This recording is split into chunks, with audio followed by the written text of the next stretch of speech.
Good evening, faithful readers, and welcome back to Sunset City for another night of fun, fighting, and tragedy as we join back up with our friends, the Mythfits.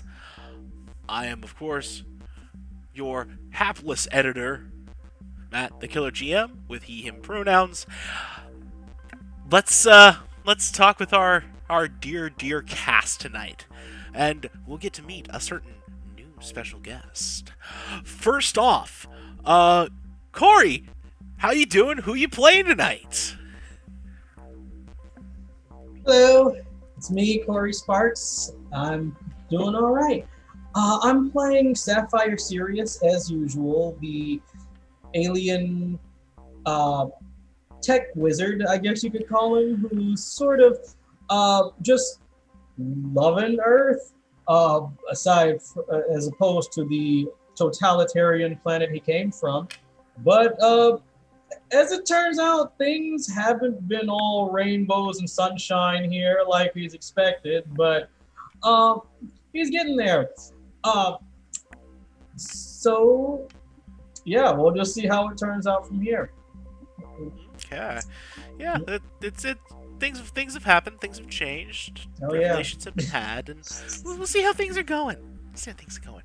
Somebody who knows a thing or two about revelations and occurrences happening. Pope, where you at?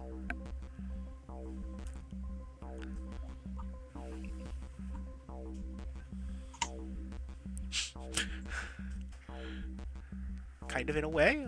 Can we hear you?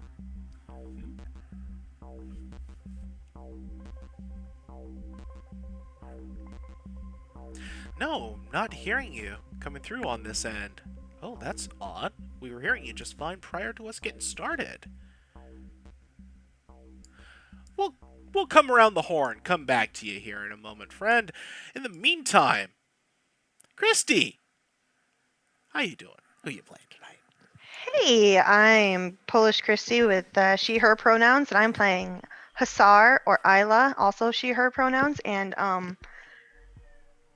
she is the Janice, but she manipulates emotions as her powers. She absorbs other people's emotions. She can tell if you're lying, and so most of her days are just full to the brink of just feeling everybody's pain and sorrow. So whenever she gets that happiness, she sucks it in as much as she can.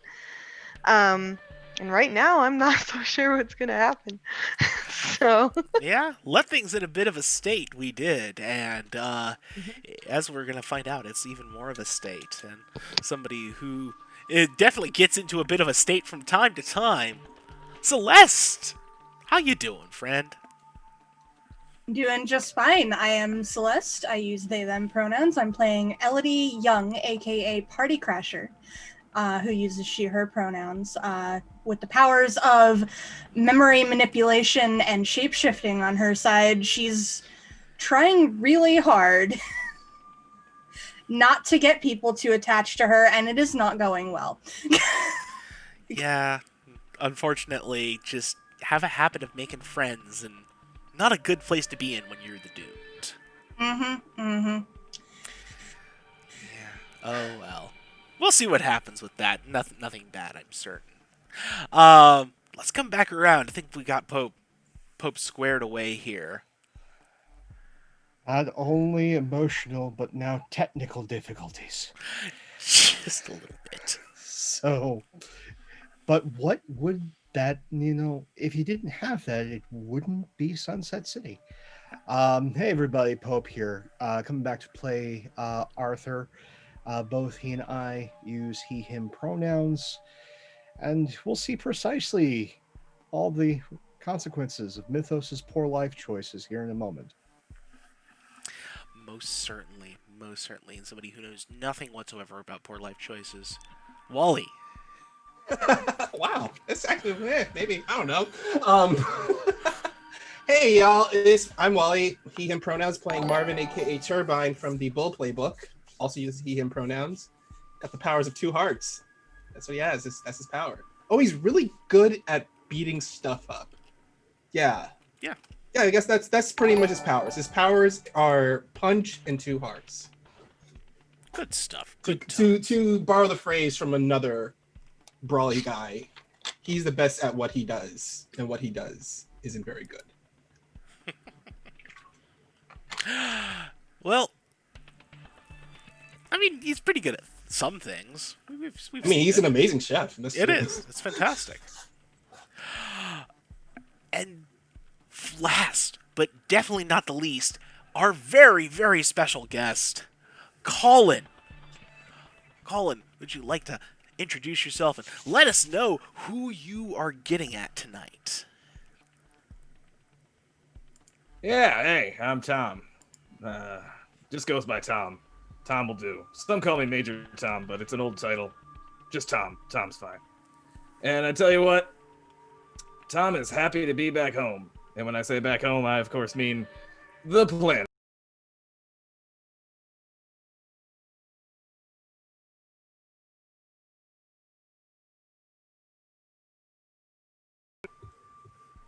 As a protector of the planet.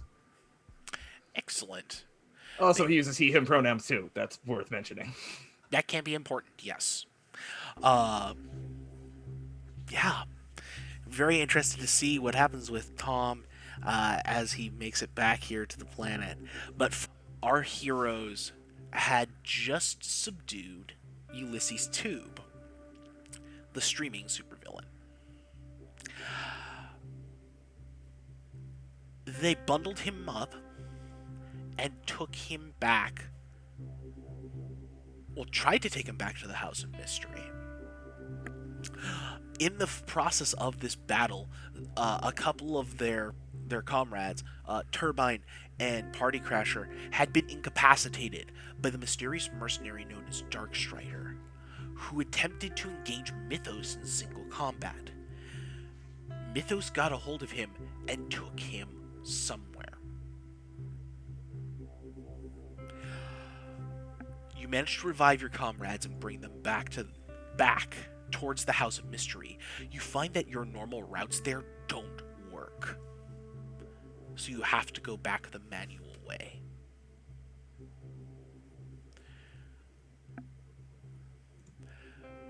You bring Tube back to the house and you try to interrogate him as to what he was doing.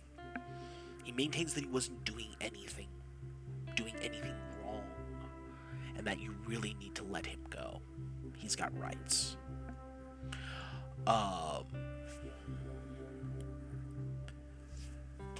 And Twitch might be being twitchy for a moment here as we come back through this. And so if you decided to keep him for a bit, try and get him to stew, that sort of thing. And all he will tell you is that he was commissioned to do a specific video involving the Sunset City power plant. And all the details of it were worked out among his henchmen.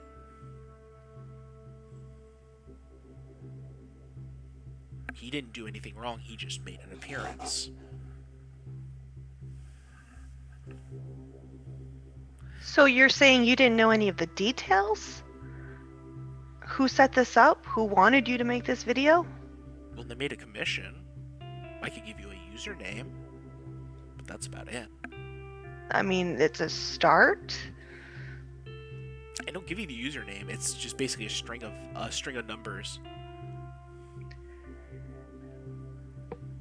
And I'm assuming he just is telling the truth. Like, I feel no ounce of... Mm-hmm. And he once more reiterates, you really should let him go. Right now, I think you're better off staying put. And he looks at his watch. Alright then. And he'll kick back and wait. Unless there's something that you're still not telling us. No, I've told you everything I know. You got All no right, right to then. keep me here. Alright then. You've also told us no reason why we should let you go. So, enjoy your new room, buddy. Okay. And so it goes. You let him stew there, and he's happy to just kind of wait. In the meantime, you don't hear from Arthur. Party Crasher and Turbine search for him. They don't find him at their usual hangouts. You try to get in touch with Julian, even like as an emergency thing. You don't hear from Julian.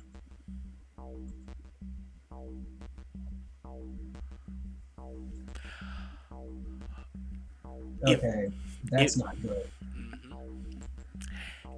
In the meantime, as you're doing this, a rash of crimes begin erupting across Sunset City.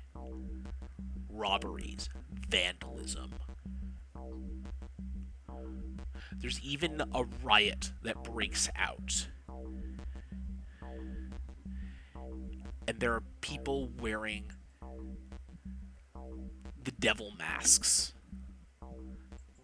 that Ulysses Tube people were wearing.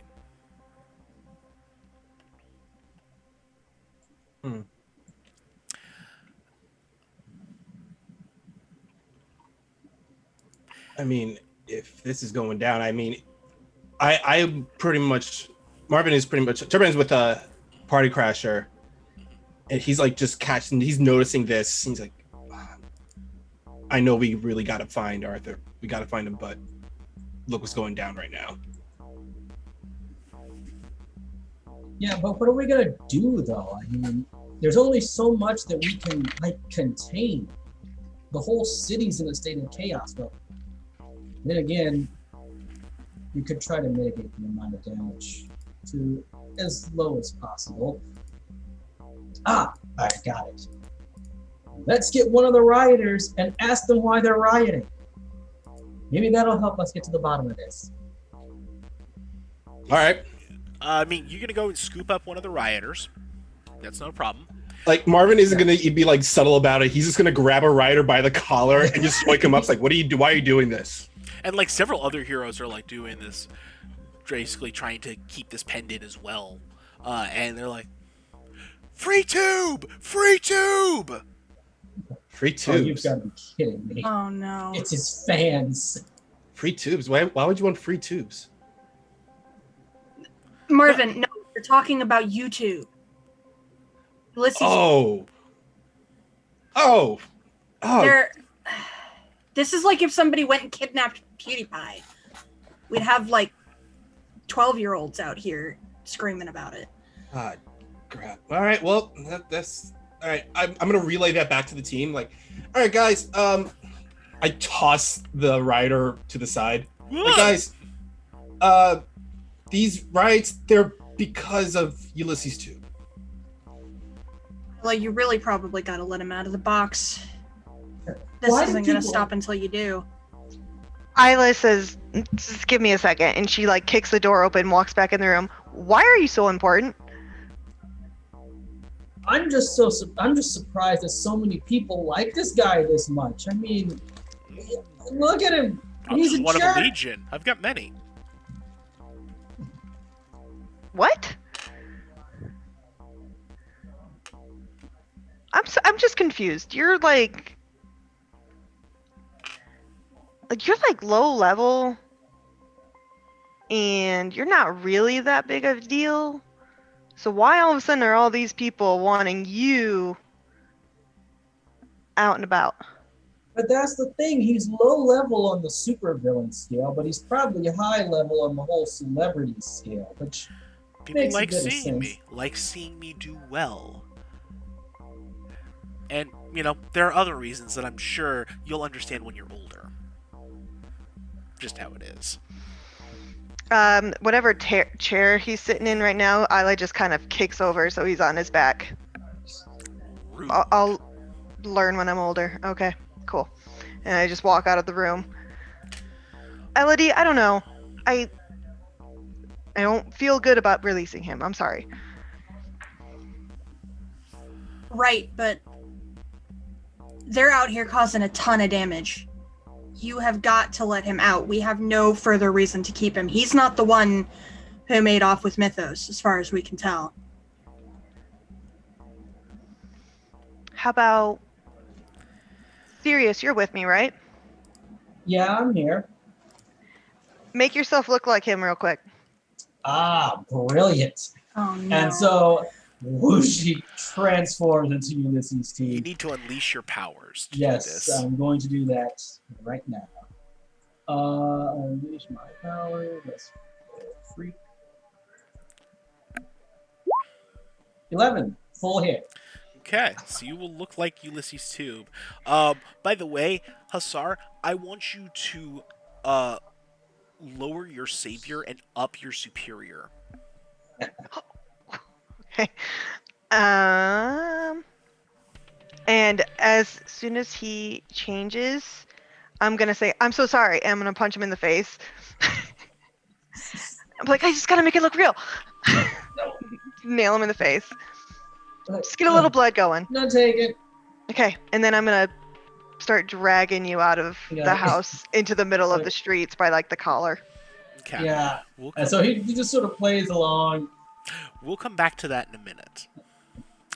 In the meantime, Party Crasher, your search for Mythos has taken you to some pretty desperate places.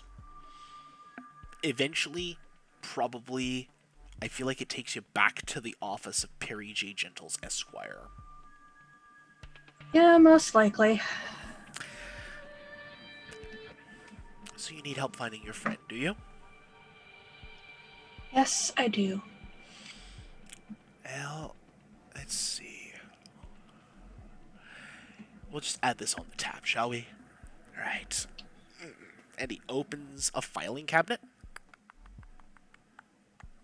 Ah. Ooh.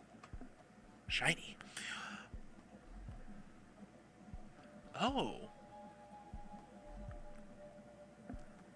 He's in winter. Oh, you don't. Oh, no.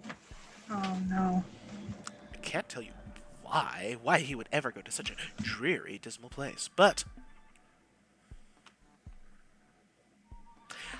I'm certain if you're willing to undertake the trip, you'll be welcomed for a time. Yeah, that's how it always works with you people.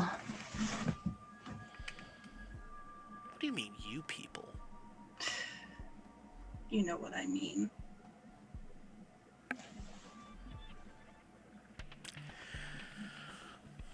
Well, what are you waiting for? Didn't you want to find him?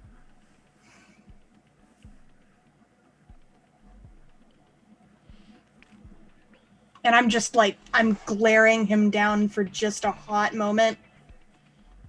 And then I turn on heel.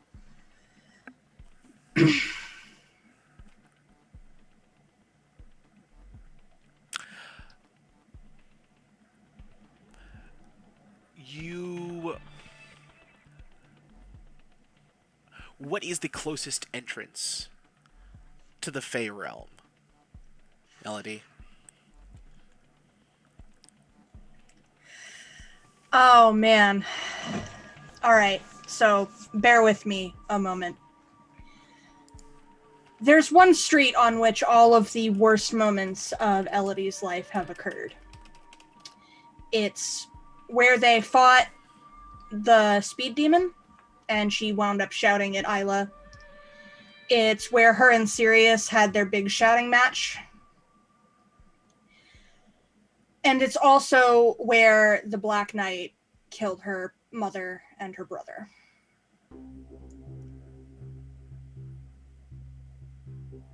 Down that alleyway is an entrance into Fairy. And so you walk down that alley. And as you walk, the graffiti starts to shift and turn and twist. And it gets bitterly, bitterly cold. Colder than the coldest winter you've ever experienced.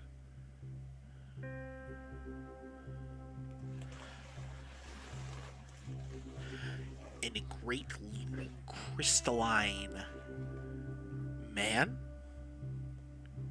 You're not sure. Looms over you.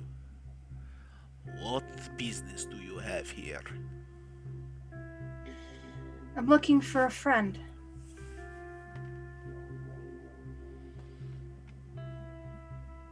What is their name?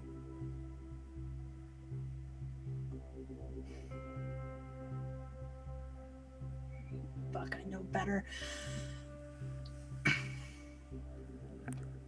I call him Artie.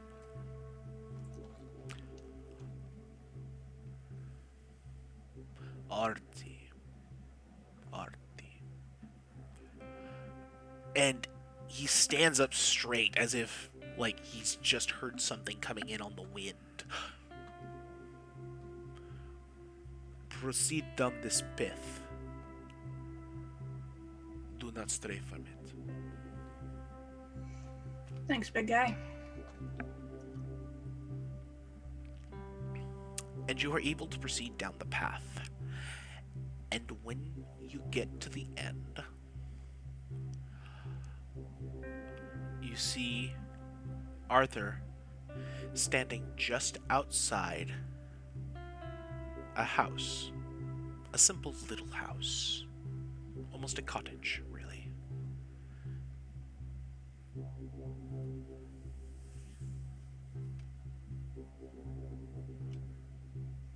Artie, is that you? Looks at you. You can see that he's been crying for probably some time. Ice has formed like right under his eyes, and he just wanders over to you. You shouldn't be here. Maybe not, but I had to find you somehow. Let's get home. You need to be home.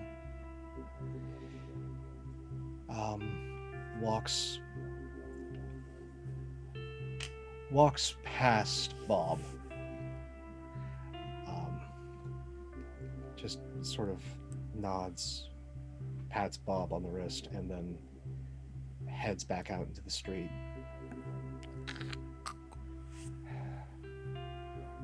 Just reaches out without thinking, just grabs Eldie's hand, and in a dull, almost defeated tone, hold your breath, close your eyes.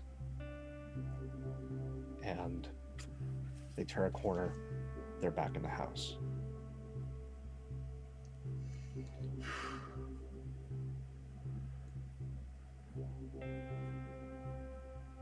Where you been? Long story. What happened with Tube? Isla's still got him somewhere in the house. I can't remember where she put him exactly. Isla, where you at? You just see me walk around a corner with a bloody looking Tube dragging behind me. Oh, hey! Arthur, you're back. Is that hey! him, or that answers that question? This was plan number 1. Yeah. Okay, you do plan number 1. I'm gonna deal with plan number 2. And he just walks like straight past, goes into the room where Ulysses is. Close the door, it locks on its own. Oh boy, a bad cop. You have one chance. One. Those are the rules. Because here's the thing that you don't understand. The team, Hell Warden, they weren't keeping me safe. They were keeping everyone safe from me. Now here's what's going to happen. You're going to tell me everything. Or we're going to take a trip to the River Lev, and we're going to play a little game. What's your happiest memory? Until it's standing there on the river's edge with me, we're going to keep playing. I already told your little friend here like a week ago. That was your chance! Pulls him close. Hold your breath. Close your eyes.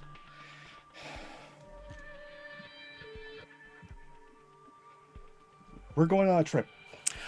And we will come back to that trip in a bit.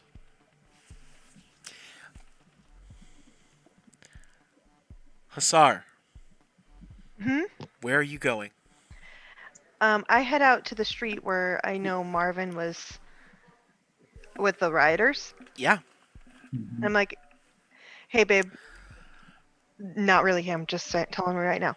And I'm just going to throw Sapphire into the middle of the street. Yeah. He just sort of rolls down the street and he like gets up. It's like, like they couldn't keep me forever. Like you wanted them. That's right, my adoring fans. They just couldn't resist my my dashing good looks and This my is more, man. What Well, were they I convinced them to let me go with my impeccable charm. What were they keeping you for, boss? They were getting all mad because of the whole power plant thing. They were, doing what heroes do. Oh, you can't go vandalizing and smashing stuff, but hey, even the heroes can't resist me. And you hear murmuring among the crowd that heard you. Listen. Murmur, murmur. Mm. It's not him! Fake! Fake! I'm really Ulysses Tube. I'm the best. They start streaming pelting you with supervillain. trash. It's like, hey, and just like he like runs back to it like it didn't work. It didn't work. I just grab him and I pull him in close. I'm like, stop overselling it, and I punch him and I throw him back I'm in. not an actor. Like, They're not paying attention to you now. Now they're just doing other stuff. A few other heroes have like swooped in and like are carrying off some of the more belligerent rioters.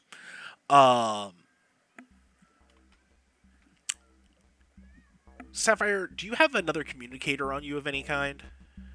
I have two.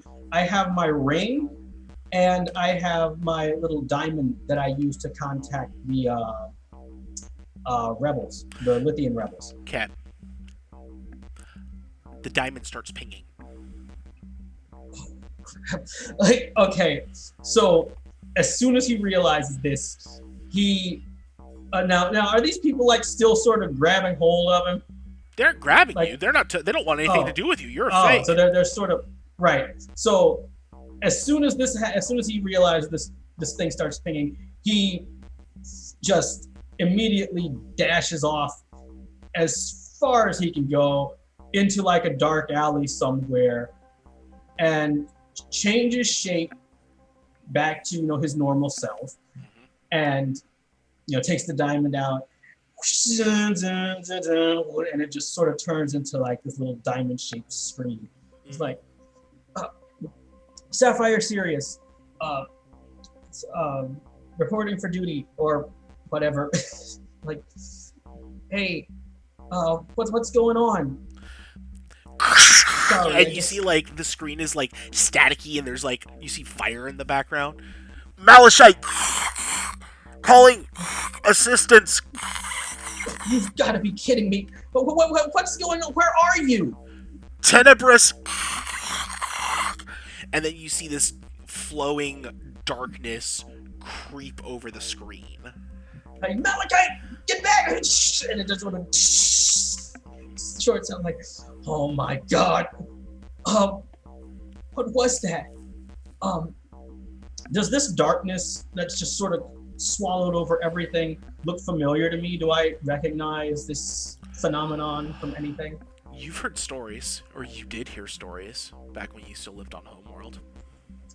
Okay, do I roll something to see, for details, or do I just sort of...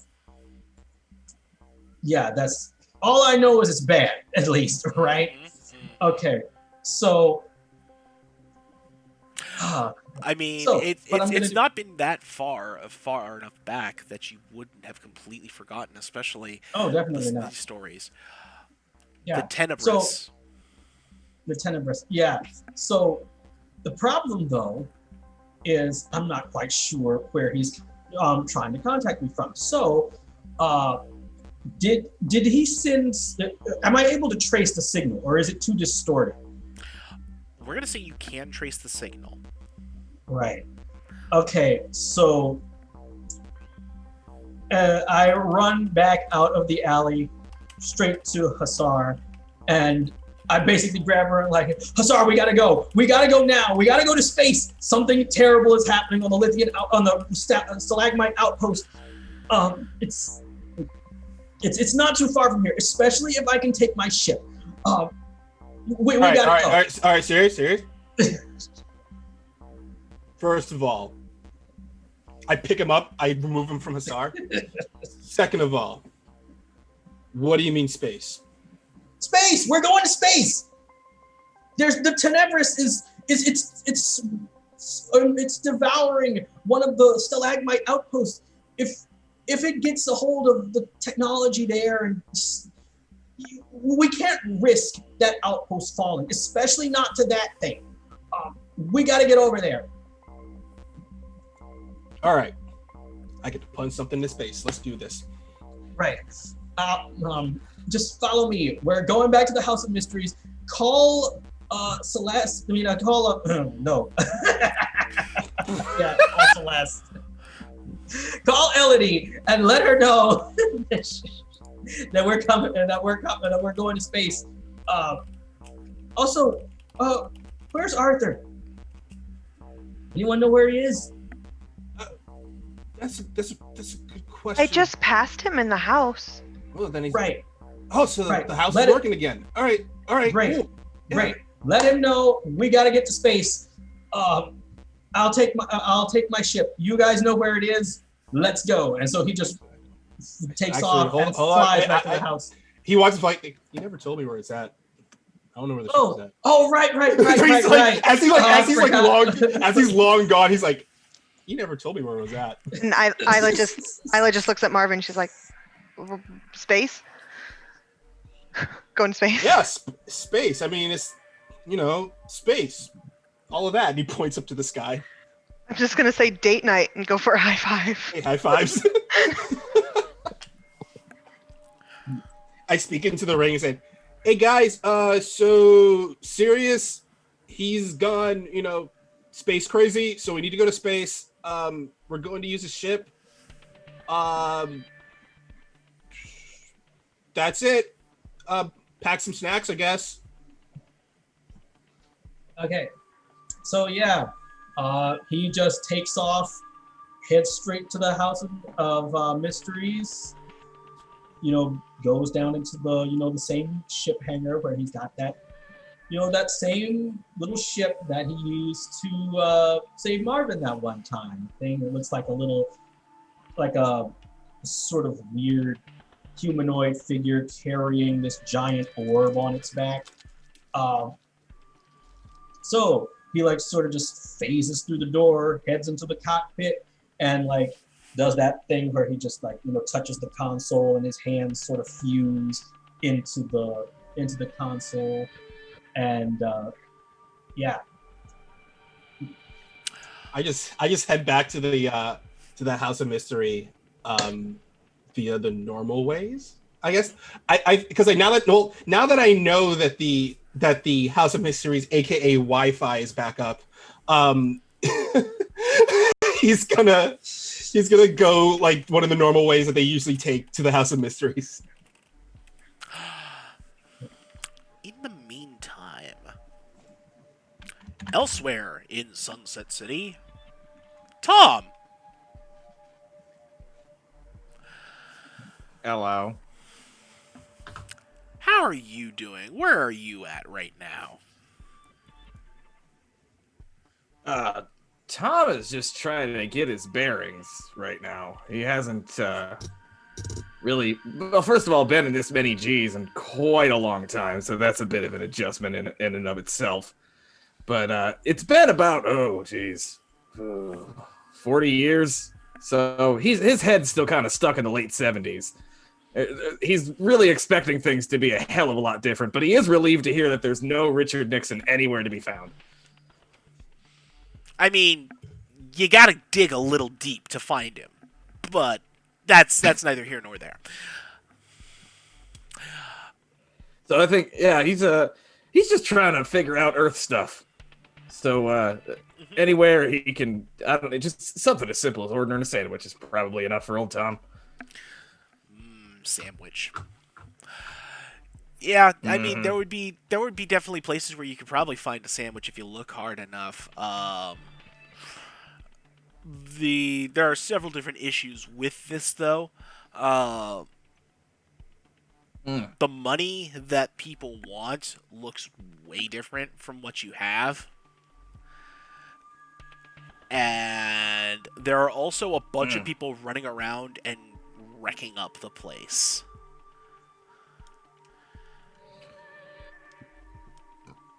Oh. Well, that's irritating. So they still have crime on this planet, huh? I Thought they would have figured that one out. You Shame. keep trying. What's that? So they keep trying.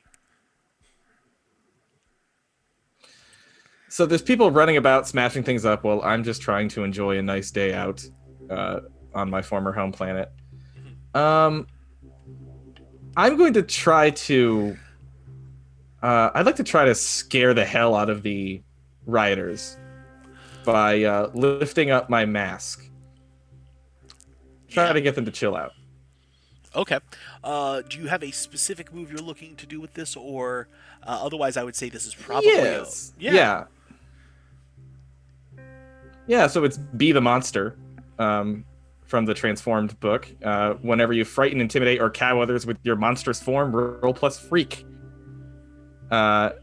On a hit, they are thrown off and make themselves vulnerable to you, or they flee. Mm-hmm. So just trying to disperse. So I'll roll plus a freak here. That'll do. Wait, no. My roll didn't go through. It'll take a moment. Oh, there we go. Yep, there you go. That's an 11 on the dice. So yeah, essentially, Yes. like, a whole crowd's like, oh man, Space Monster, run! So Tom's flesh, he got spaghettified pretty hard from going faster than the speed of light. It'll do that to you. What are you gonna do?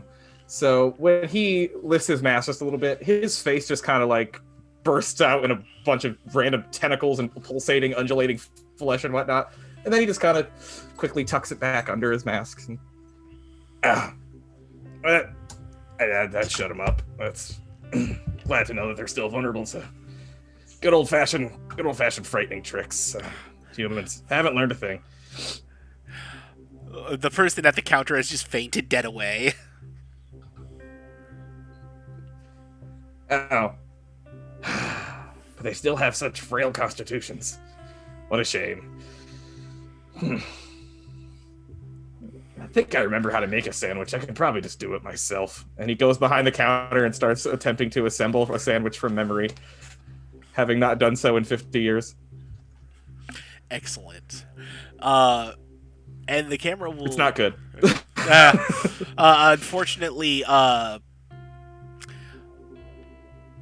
Unfortunately, like, freely sourced chicken and avocado is no match for a good pastrami. It just never is. And so we have the panels of the crowd of rioters fleeing in terror.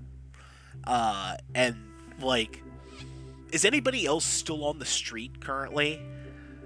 I feel like as soon, like right before they were about to like make that turn off towards the house, that was right when the mob of screaming people ran right by Turbine Hussar. Yeah, perfect. And so they're screaming about a space monster. Oh, I look, space monster. See, look, babe. See, telling you, we have a date in space. We talk about having a date in space, but then space comes to us. I get to punch a space monster before I even go to space. Time for me to check off my bucket list. And he runs after in the direction that they came from. Yeah. Meanwhile, Sirius is like, oh no, they're already here. And he like, Sirius wouldn't be there because Sirius is readying his ship currently. Oh, right. That's right. I'm already in the ship. So he we'll sort note of that later. We'll get back to you in a moment, Sirius. Yeah. Sorry about that. I completely forgot. Isla just follows Marvin. She's like, now space monsters are here. Perfect. It's a great night. Great night. So, as you run along and you follow kind of where you think this crowd had come from, or at least you remember where they last had left off, you see essentially in like a trashed up sandwich shop, there appears to be a gentleman finishing what appears to be a sandwich. Tom, how do you look with your mask on currently? Yeah, with the mask on. Tom is still wearing the spacesuit he took off in the late 1970s. It is certainly in desperate need of fumigation at this point. But he it's kind of become part of him now. It's kind of part of the flesh. He has this kind of glistening. The parts of his skin that are exposed are kind of glistening, metallic, silvery color, a little Silver Surfer type of look. But other than that, you see, yes, this slightly silver-skinned man, the bits that you can see, wearing this full face mask with his visor helmet on, and he like turns as you enter the shop, and he's holding in his hand what appears to be someone attempting to make a sandwich from memory after having not done so for 50 years. So it's got the right ingredients, but they're all in the wrong order. There's like a piece of bread in the middle with just like random cold cuts laid over top of it and bits of cheese, and he like topped it with tomatoes. The presentation is very lovely, but it's not a functioning sandwich in any way. And as you turn, he turns to you with this thing in hand and says, "Hey, nice to see you, buddy. Could you remind me how to eat one of these?" So Marvin stares at this.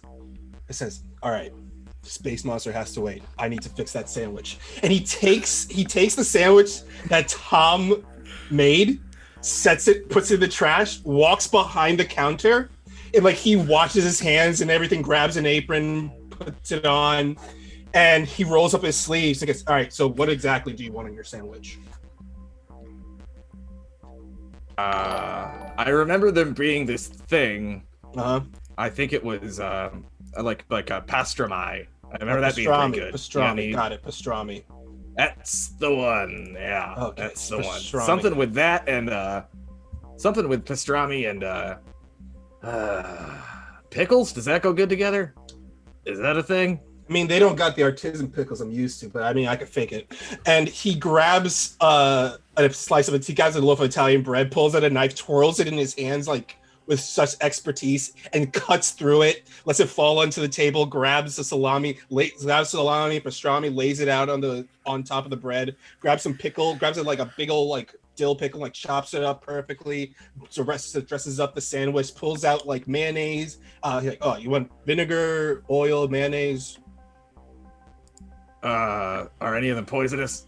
No, none of them poisonous. I mean, this pup is probably. Then I'll take them all then. Yeah, just all of them. And he just starts dressing up the sandwich perfectly, and he says like, "Now I'm gonna throw in my secret ingredient." He grabs a bag of potato chips, opens it up, crushes the bag of potato chips, and then sprinkles it on top of the sandwich, closes up the sandwich, cuts it in half, and he plates it perfectly and sets it out for Tom. I have literally traveled faster than the speed of light, and that is the coolest shit I have ever seen.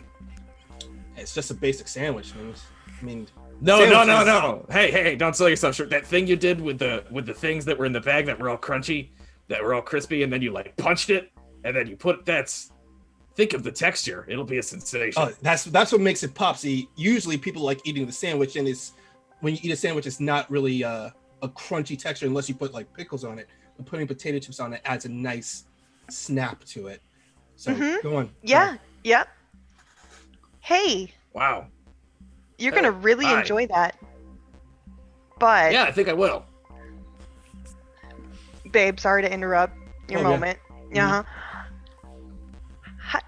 What's your name? And Isla's she's feeling like the confusion and sincerity rolling off of him, but she's like he picks up the sandwich and like looks at it, admires it for a moment, just like love in his eyes at this beautiful product you've made for him. Cross section is beautiful.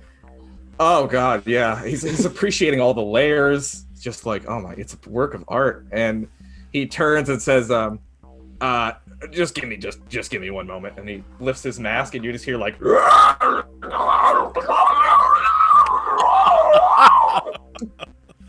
neat. Can I have another one? Yeah, sure. And he just repeats the process again. Okay. And then he turns to Isla and says, "Oh, I'm Tom." Oh, hi, Tom. Were they running and screaming from you?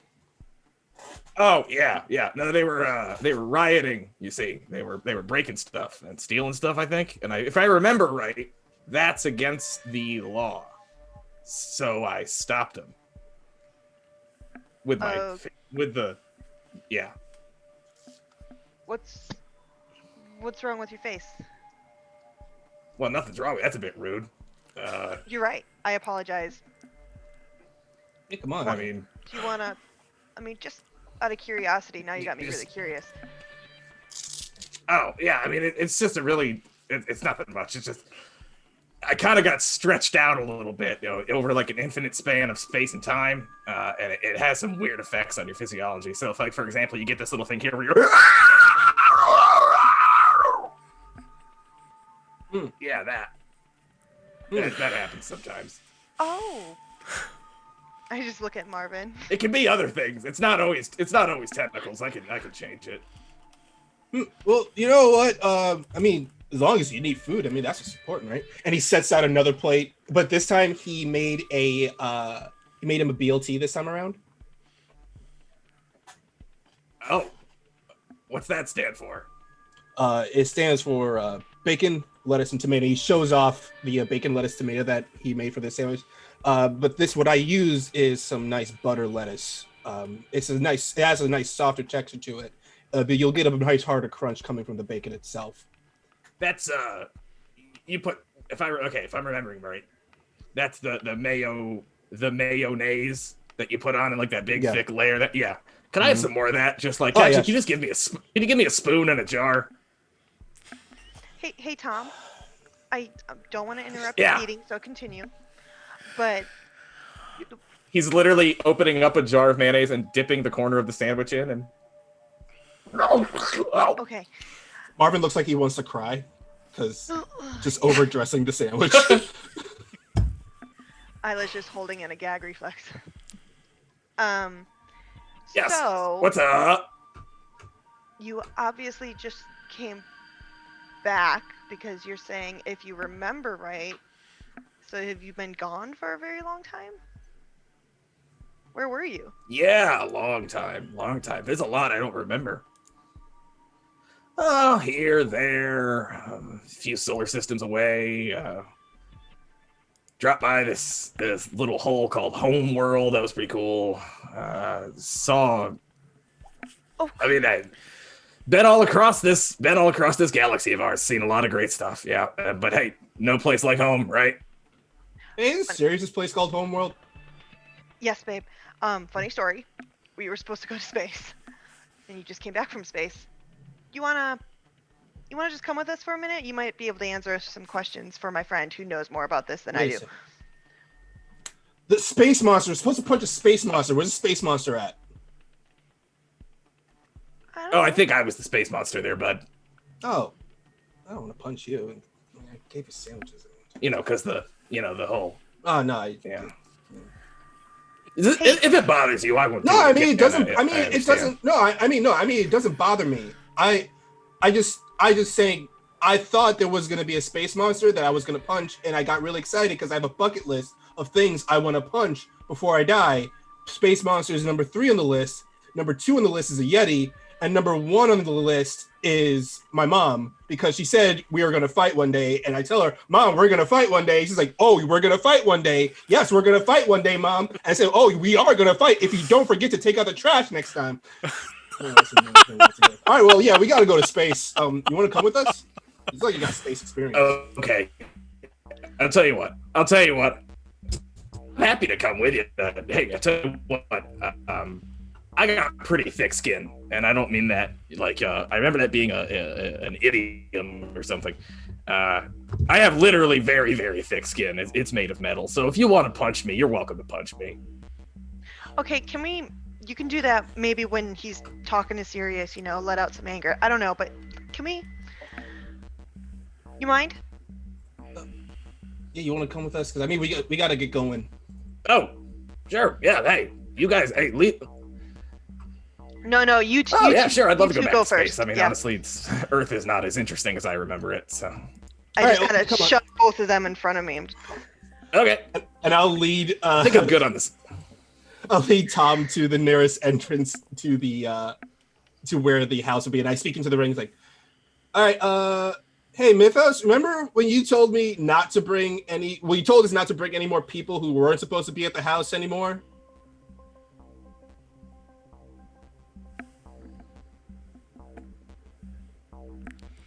There is a slight sound of struggling, and maybe water. Yeah, no. Again, the house has a personality of its own. But if you think they're cool, Oh, they're cool. They're totally cool. I trust you. I trust you. Be back in a moment. Oh, you sound busy. I'll call you back later. You sound real busy. He walks. He's like, Memphis is cool. Let's go.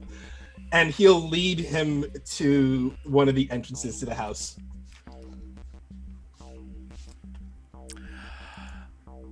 Yeah. We're gonna cut back to Sirius here for a moment. Right. And so he's just sitting there waiting. What is taking them so long? And like, I'm assuming this is like the point where they sort of like come on into the hangar. Not yet, actually. Not yet. Not yet. Right. So yeah, basically he like takes his hand out of the thing, like, and he goes into like, hey, Marvin, what's taking you guys so long? Is everything all right out there? Oh yeah, no, I just made a sandwich for someone. We'll be there soon. You hang tight. I mean, really, it's only been 3 minutes, so. Got it. But the thing is, we're dealing with the Tenebris out in space, and it's the longer you wait, the more it spreads. So you might want to hurry it up. Oh no, believe me, I really want to get there because I get to punch a space monster if I go out there. Also, I'm bringing an astronaut with us. He's really cool. He's my new friend. Oh, cool, an astronaut. Yeah, he's my new friend, and I made him a sandwich that means we're friends now. So we'll be there pretty soon. You hold tight. And he cuts off. And it's at that point, Sirius, you notice that the sensors on your ship are detecting lithium signatures entering the atmosphere. Like, oh, please be stalagmites. Please be stalagmites. And he like, beep, beep, beep, like presses some of the buttons and, tries to, he basically tries to get a, like sort of patch into like their communications thing, like sort of send them like a signal just to see like who this is, like you are entering Earth airspace. State your name and purpose.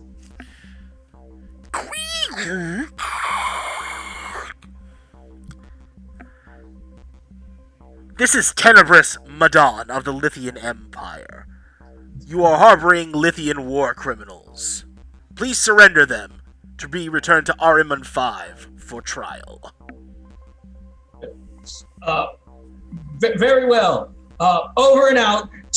And then he turns and like, oh my god, like it goes back into the communicator ring. You guys, it's worse than I thought. It's the diamonds, the Empire. They're I'm like, you guys, hurry up. They're approaching. Elodie! Where are you during all of this? What's going on? She saw Arthur go into the door, and she hasn't seen him come out. She heard a little bit of a scuffle, but now it's really quiet. She's been waiting outside for him to come back out, and he has not come back out. And she's heard all this crap over the ring, and she's like sitting there waiting for him, like, come on, Arthur. Come on. We gotta go. Is there anything you would like to do at this time? And the longer it takes, the more impatient she's getting, and she knows she's got to help somehow, and she can't just keep standing here with her thumb up her butt.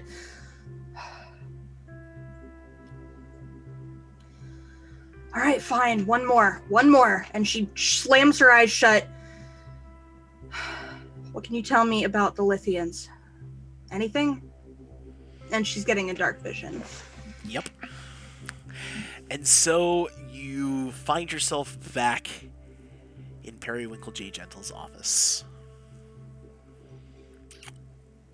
Let's see. Lithians, you say? I know it's a bit outside your wheelhouse, but I figure if anyone knows, it's you. Less far outside than you'd think. Let's see. Well, better follow the Rolling Stone. And he throws his hand out, and a boulder, a gemstone the size of your head, comes rolling out and rolls out the door. You follow it along, and it picks up speed. And as you end up outside, you see the Lithian homeworld in the horizon. And it's this perfect, orderly machine. Precise. It is like clockwork. But there is dissonance. And that dissonance is broken off. And you see it trying to form its own planet. And the two look like they're about to collide. But then they bounce off, and there's various lights coming from them. And then from the homeworld shoots a series of shadows, and the shadows start picking off from that dissonant sphere. And then one of them shoots towards you, and that's when you come back up.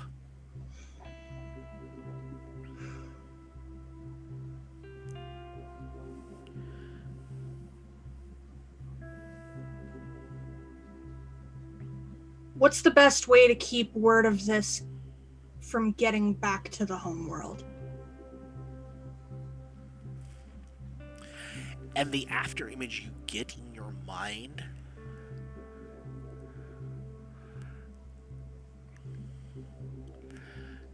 is of a ship like Sirius's, but rather than carved of sapphire, this is carved of ruby. And it's in a bird cage. And the bird cage sits atop a tower in a lightning storm.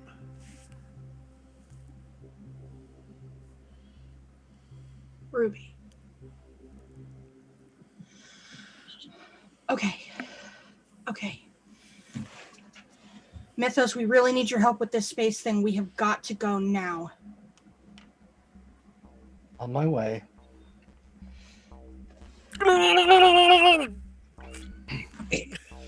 Well, it looks like we don't get to play my favorite game. That's unfortunate. So I'm just going to leave you with someone real quick. There's just a cut panel, and all of a sudden we're in a very, very nice, well-appointed penthouse suite on the top of one of Sunset City's nicest buildings. Hi, Liz. Yes, I know I'm not supposed to be here. Yes, it's the kid. Julian is in terrible danger. Yes, it's partially my fault. And this guy knows stuff. You have fun. I don't need him back in one piece. Bye. And just turns around and leaves. So, Mythos, just so we're clear, I need you to up your danger by 2 and drop your mundane by 2, please. I miss having full danger. Must be nice.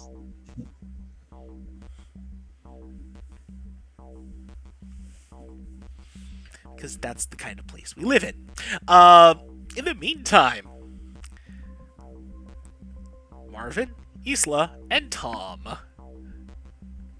So we're walking in, and I'm pretty much like I'm like having a good conversation with Tom because like he's my new friend now. Like Tom is 100% my new friend. So, well, first of all, Tom is go ahead. So anyway, so this is the house of mystery. This is the hangar where apparently Sirius wants us to get to the ship. We're gonna go to space in this, but apparently space is coming to us. So I don't know what we're gonna be doing next. Over there is Sirius. Hey, Sirius! Hey, Marvin. Sirius. We've got trouble, and it's coming to us, as you just said. This is Tom. He's an astronaut. He's my new friend. I gave him a sandwich. Hey, Tom. Don't panic. I'm not one of the bad guys out there. I mean, I'm on your side. I'm on your side. I know if you've been to space, you might see the ship and you might think, oh my God, it's the Lithian Empire. But trust me, I'm one of the stalagmites. I'm a good guy. Unfortunately. Yeah, Yeah, go on. Yeah, no, but I'll hear the rest. I'll hear the rest of your sales pitch. Go ahead. Yeah, I was just gonna say, unfortunately, someone from the Empire is coming down here to Earth, and they've brought a fleet with them. So, yeah, this is gonna be interesting. Obviously, you now see something sounds kind of fun, making its way down from the sky. It's similar in size to Sirius's ship, except it is red. So that's it. So that would be them right there, the aliens you're talking about. Yep, that'll be them. that's pretty much it. That's pretty much it. Yeah. Just Lithians, that's all it is. Oh, I mean, come on, y'all. This isn't that bad. Well, I mean, this is you want my me to just go first talk facing to them? us.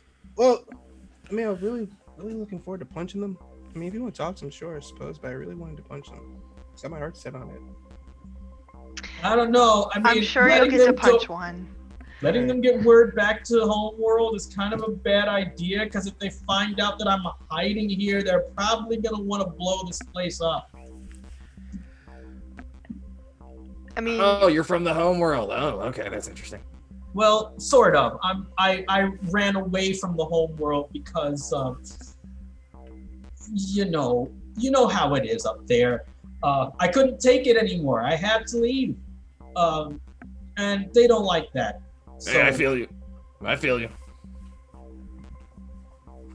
Makes sense to me. I left for a long time too. It's just something about the pastrami just drew me back, you know? Just some things you just can't let go. Anyway, listen, I'm happy to go talk to these guys, tell them to piss off. I'm sure it won't be that big of a deal if you want I me to. don't think it's going to be that easy. But you can give I'm sure it a they can be try. reasoned with, right?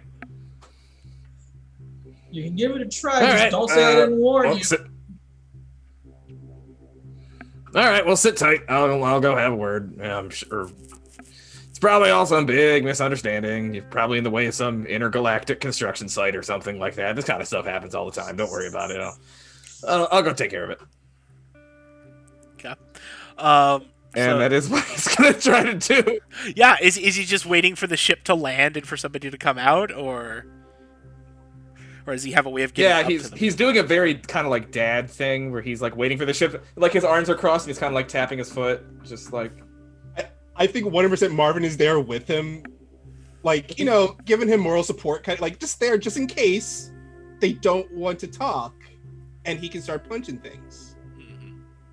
Absolutely. standing in the back with Elodie, and she's like, Lithians are bogarting my date night.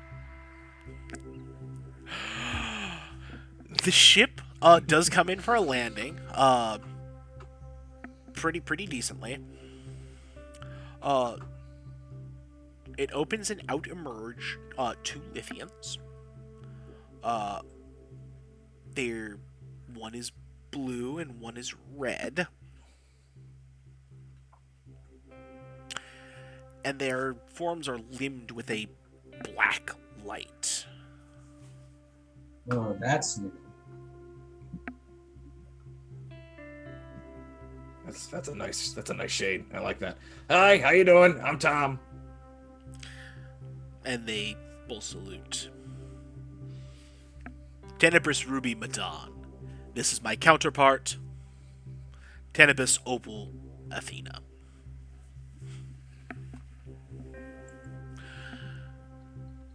I'm just Tom. You just stick with Tom. You are the authority here? Sure. Looks around. Yeah. Tom. President Tom. That's me. Yep, he's president of Earth. The authority. Yep, president of Earth. He's president of Earth. Under my protection. I'm vice president of Earth. Actually, no, I'm not vice president. I am actually head of security. No, you're vice president. You're I'm vice vice president? president, Marvin. I'm vice president. Vice president Yep, of you're Earth. vice president, all right. Yep. And Vice here's the president of cabinet. He holds up his fists. We didn't get you this. We didn't get you that memo on your They promotion ever yet. so But yeah, no, slightly. it's paperwork's in the mail. Yeah. Right. Okay. Yeah. Vice president of Earth. Anyhow. So I don't really know what y'all are doing here, but we don't want any trouble. Your planet is harboring rogue Lithians. We are here to bring them back to the homeworld for trial. Sapphire basically just hiding inside the ship. It's like one of those classic scenes where the cops show up. It's like, hide me. You said Lithians as in more than one? I'm just curious. Correct. Cool. Elodie, did you know that there was more than one? I mean, I thought that Sirius said something about there being other ones. He talked to some over like some communicator, right? So like. But I thought they were like, I don't know, aliens. And Madan points. Where's the Lithian who owns that ship? Bathroom. What is a bathroom? Just where you go, when you gotta. That's actually a good question. Are they the same as when I left Earth? Tell me about bathrooms. Oh, they're the same. I want to make sure I get this right on the first try. They're still the same. I mean, you go in there. Same basically. Okay. The same basically. Better in Japan. Yeah. Everything is. Yeah. But he's That hasn't changed. He's in the bathroom right now. Is where he's at. What is a bathroom? It's a place where where you go. You do your poops. You do your stuffs. You. Not familiar with this term. I believe It's they were when- talking about excreting waste. If you want to be gross about it, Yeah, yeah. Sure. Jesus. It is efficient to refer to it as such rather than couch it in organic terms. Well, that's where he's at right Yeah. now. All right. Well. Yeah. Mhm. Then we will search the ship. So. And they seem to melt into the shadow of their own vessel. Can they do that? Wait. I remember something about a constitution. Yeah, that's Should we bring up the constitution? Wait, now you're saying you're Okay. saying they went into Sirius's ship? No, they Or melted into the the shadow other of ship. of their own ship. However, Okay, where got it. are you in your ship, Sirius? I'm sort of like hiding under the console. I'm like, basically, it's the equivalent of being like in the on the floor of the car, just sort of hiding. And we have that image of Sirius kind of like peeking Like, behind just the sort of peeking console. up. Yeah. And right behind him, we see a pinprick of a pair of red eyes. And that's when you feel them grab you, Sirius. Like, wait, you don't understand. This is a misunderstanding. I'm not one of them. I swear. Whoa. Can I talk through? If I talk through the ring, will the other two Lithians hear it? Well, currently you don't know where they are, because as far as you know, they have just vanished. Damn it. Wha- Where did they go? I immediately start running back to where I think Sirius is because I'm like they're going for him. Yeah.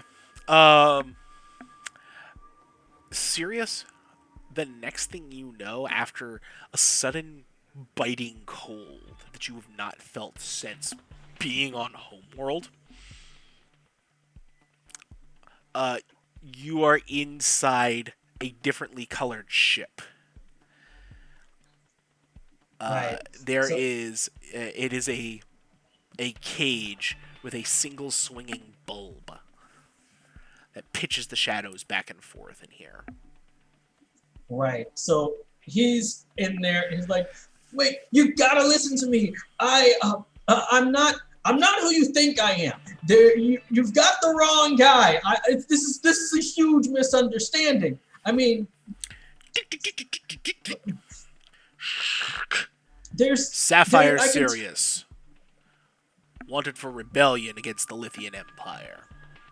Oh, yes, but you need to understand something. That whole charge, it's all part of a deep cover operation organized by Diamond Regala herself. And as a matter of fact, this is I'm actually like a double agent. You see, you would do well to let me go before the sovereignty hears about this. They won't be happy about it. The Tenebrous Collective is not interested in hearing your fragmented fabrications. You will be returned to Homeworld for Diamond Regala's judgment. Sapphire, if you can hear me, take my form and pretend that they got the wrong person. Look, this is all a misunderstanding. And okay, as I told you, you see, here's the thing. Fine, you got me. I wasn't telling the truth before. The fact of the matter is, I'm not even a Lithian. I'm actually. Oh shit! He like transforms into Give me an Elodie. unleash. I want you to unleash your powers and see how Yeah, well you can but- mimic Elodie. I'm actually see. So let's see. Where's that unleash? That's free. As that's happening, I'm just getting to his ship and realizing he's not there, and I'm like, shit. I just turn around and run back. Let me see. I'm trying to get to. Okay. Nope.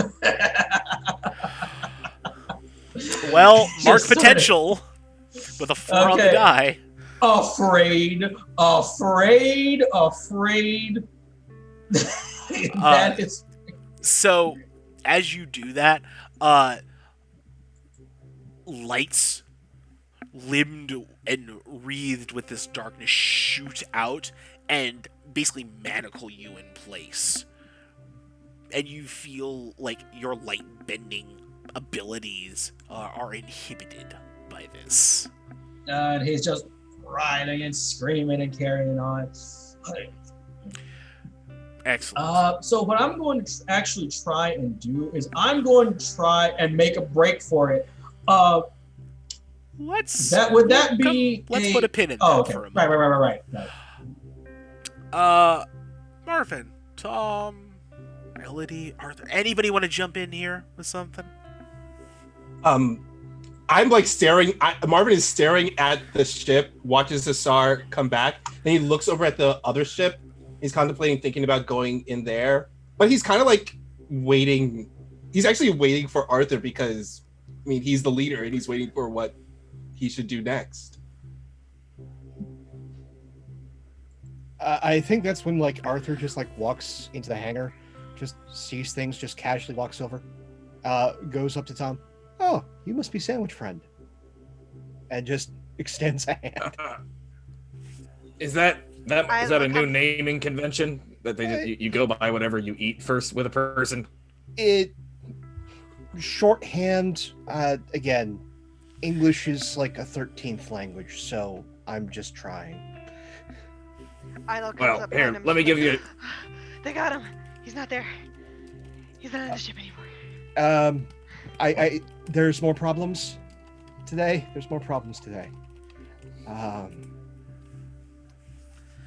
Be with you a moment, Sandwich Friend. I'm not sure I like this. Tom will do. Tom, he just says over the shoulder as he's walking towards the spaceship. Excuse me. Hi. So, based upon certain dimensional treaties, you're on my property, and I am displeased. Also, you have something of mine. I want it back.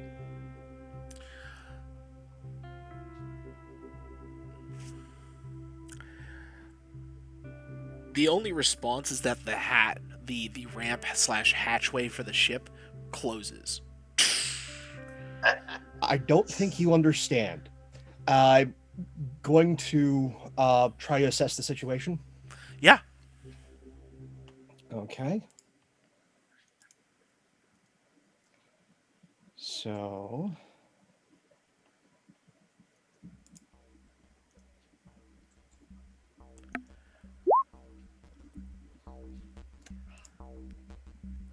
Okay. You get one. I get 2. Oh, you. What here is most vulnerable to me? That's a very good question, actually. I'm trying to figure that out myself. My expectation would be you probably want... There's probably a control panel that you probably want to get. You probably want to get to. What is present here that I can use to get into the ship?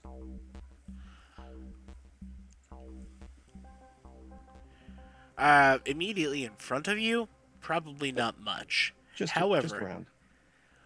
there probably is some part of the ship that they might have forgotten. Okay, cool.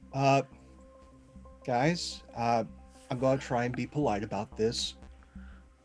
Hell Warden rule number 7. It costs you nothing to be polite. But today's one of those days, and yeah, I'm sorry, Tom. It might get unpleasant real quick. Hi again. You are on my property, and you have something of mine that I would very much like back. And I can do this peacefully, or you can have a repeat of the event that was redacted in your files. I don't want that unpleasantness. Check under the title Hell Warden Affair. Is he always this scary? That was pretty good. Yeah, he's my best friend. Oh, I thought I was your best friend. No, Thought I was your best friend. well, I can have more than one Everybody's best friend. You can have more than one best friend. I mean, Mythos is the best friend who saved me from the labs. I mean, Tom is my best friend because I gave him a sandwich. That's true. That's true. Checks out. Yeah. Elodie's my best friend because, we punch each other all the time. Oh, Yeah, we do. And, well, Sarah's my best friend because she's my girlfriend. So, best friend squad. Mythos. Wondering when you're ready. Roll me a superior for provoke. 'Cause I feel like you're trying to provoke them. Yeah, that feels right. It's a little loose, but it's closest to what we got going on.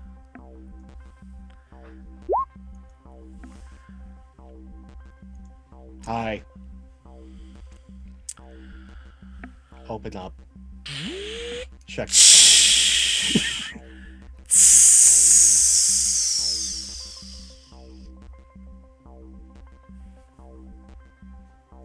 Hi. You know of the Hell Warden. Start. Well,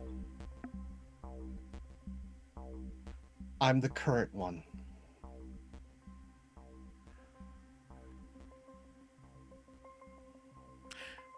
Curious. You do not register with Hell Warden's energy frequencies. There's a number of houses. It's funny that way. But right now, on this planet, I'm Hell Warden. And your ship is on the property of the House of Mystery, which is tangential to the House of Secrets. You have a secret of mine. I want it back. You will hand it over. You must know Please. that pursuant to the the treaties laid down after the Hell Warden affair. We are free to pursue criminals, no matter where they go. Yes, you're free to pursue criminals, but a secret of the house is property of the house. And the house gives nothing back.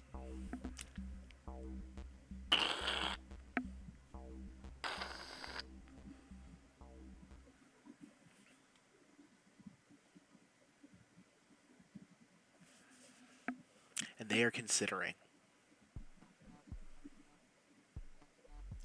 I want to pierce the mask. Yes. I love this. This is going to be a Hail Mary. Not an easy situation to be in by any stretch. Oh, that's a miss. Oh no. But oh yes. I mark potential. I'm taking an advancement. There's that at least. I'm embodying the tag of my mentor. I add 2 to freak.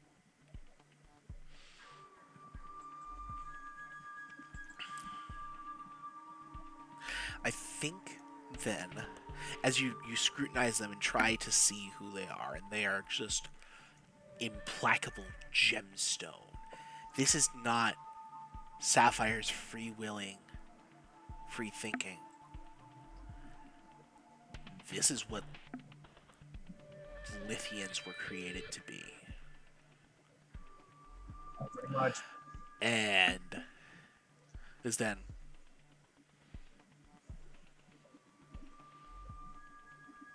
aside. We are taking temporary possession of your secret. You may accompany it if you wish. That is amenable for now. But you are not to leave this planet as long as you're in possession of the secret. The secret. Failure to comply will be an act of war.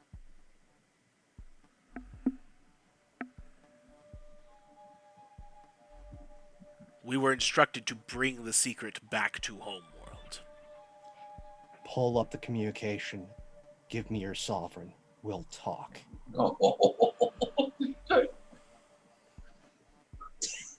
In the meantime, Tom, I think we might be able to make a sandwich on here. And Can Sapphire hear any of this that's going on? I feel like you're hearing some of it echo back down through the ship. Right. Yeah, and I can, like, sort of talk to him still through my little ring, right? They have not taken your ring. No. Okay. Like, he's like, Arthur, what are you doing? You can't talk to the diamonds. Like,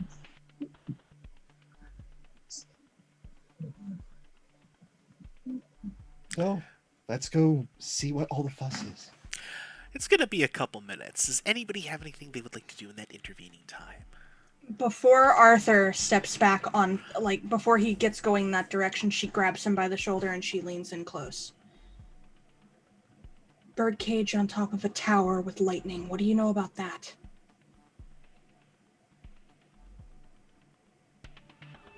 Okay, let's try and roll, been reading the files. Yeah.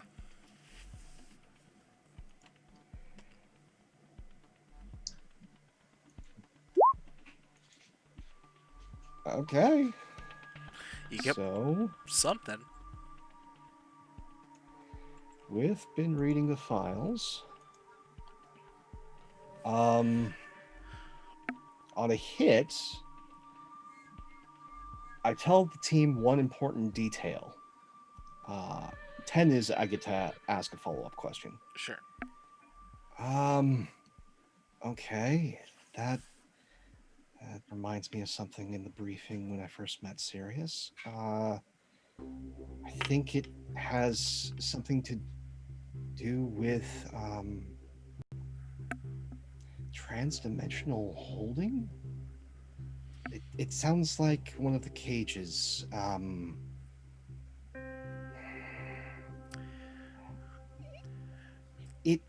it's weird. It's a subdimension held in perpetuity by a certain inscrutable group. Not A inscrutable as you'd collector. think. Right. It's not the Collector. A collector. It's the Watchtower group. Something to do with a Watchtower group? Okay. I'm blanking. How do we get them there? Because that's our best shot.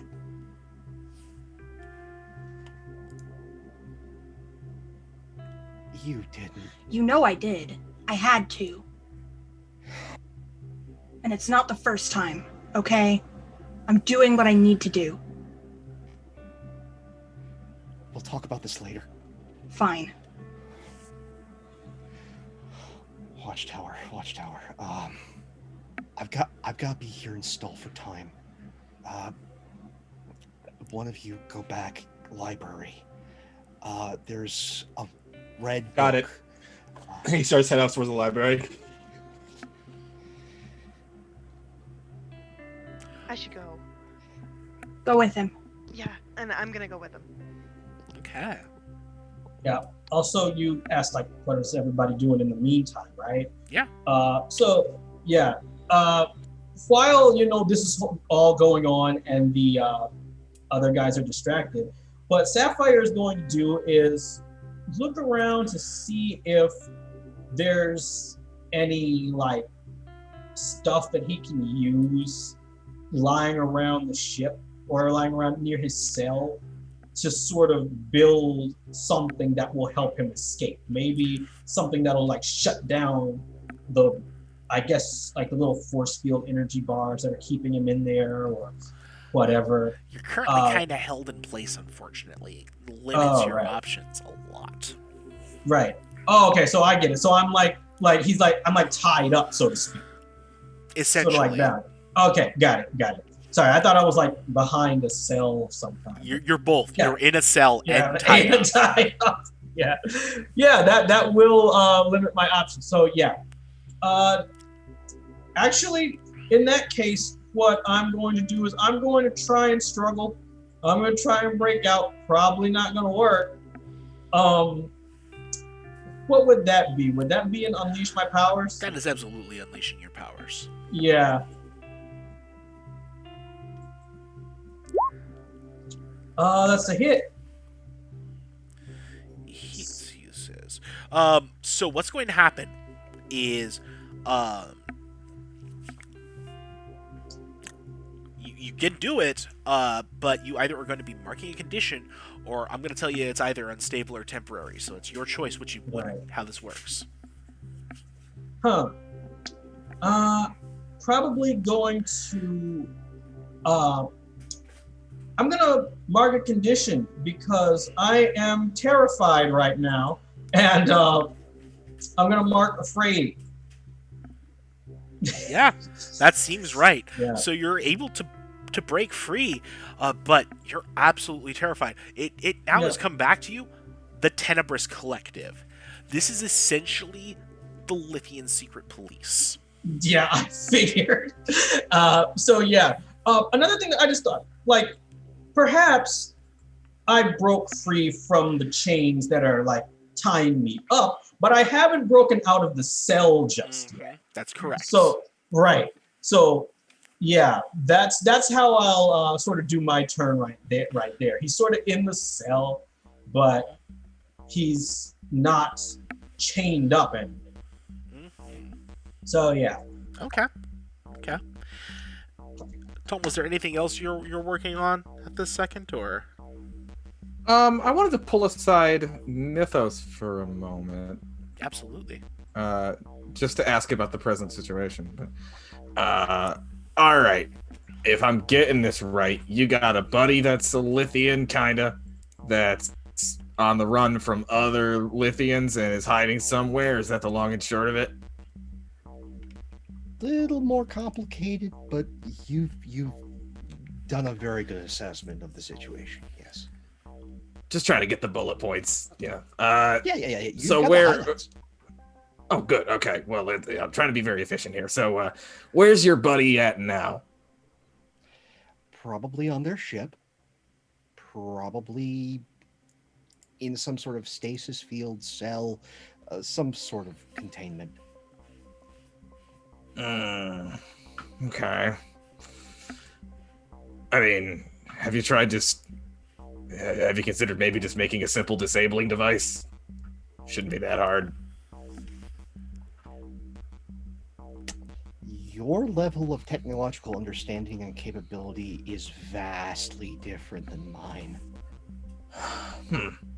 Okay, well, try to keep up here. Here's how this works. You need what do you call them? What are those?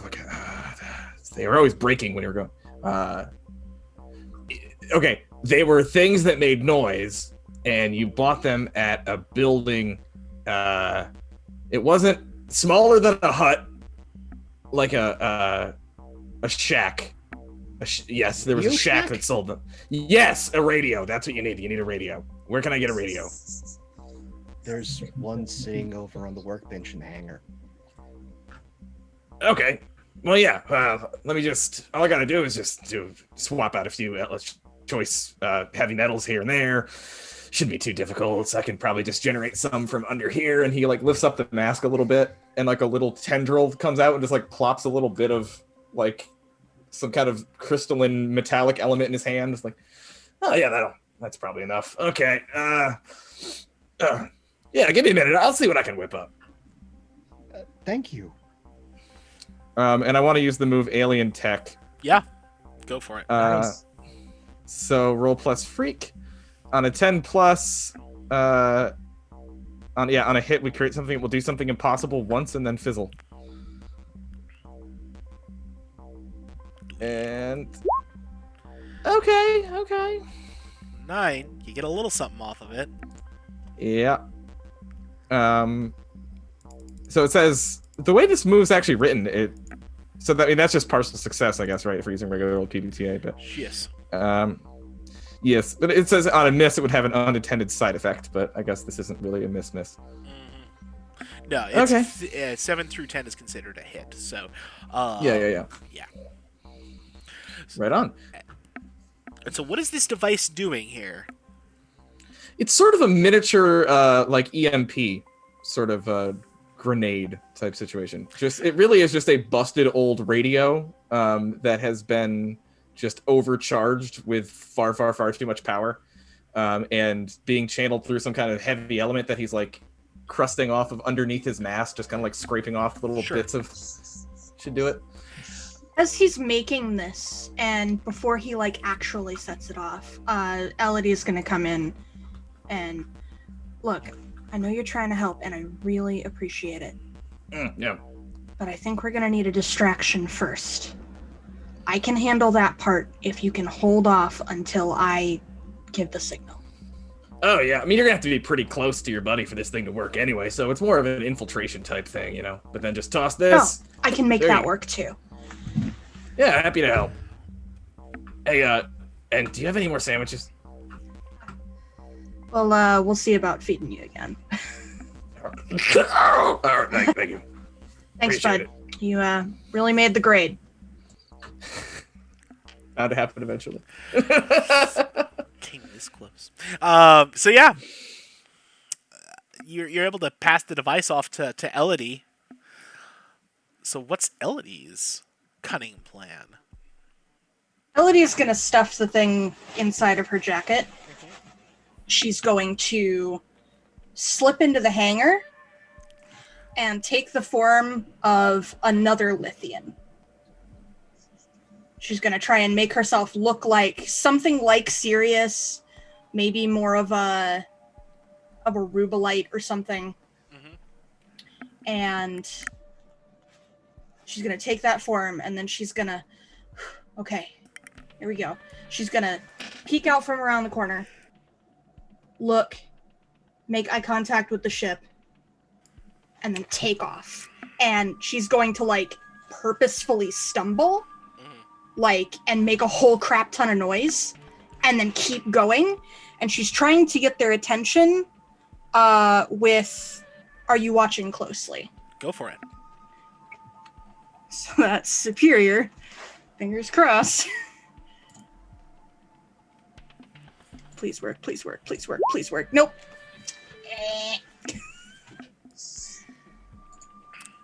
Unfortunately, they are not paying attention, it seems, because they're contacting Homeworld, and they have to go through so many channels and regulations to actually talk to who they need to talk to in this situation. Yep. Space FCC. This alien bureaucracy is like Vogon's, only probably a lot more stubborn. Imagine Vogons crossed with Ents. Yeah. Oh, that's Oh God. This is gonna be at least 10 days. Well, Vogons crossed. Oh my! That's literally just the sloths from Zootopia. It's the Pretty DMV much. sloths from Zootopia. Pretty much. but like worse somehow, because it's much more malevolent. Yes, with bad poetry too. Oh boy. I do have a backup plan, Uh-huh. if you'll allow me. Well, we're gonna get back to that in a moment, because the consequences are Homeworld has been contacted. Oh, great. They come out and basically create a projector with their chests. And it is bright. It is so dazzlingly bright.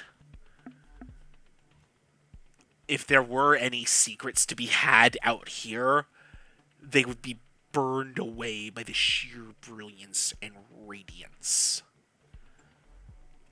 of Sovereign Regula.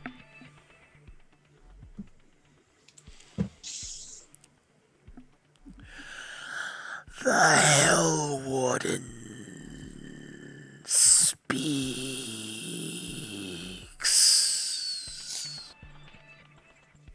Current one. Yes. Your people are trying to take a secret. You can come and get those that are criminals. But any secret, specifically ones belonging to the house, are the purview of the house.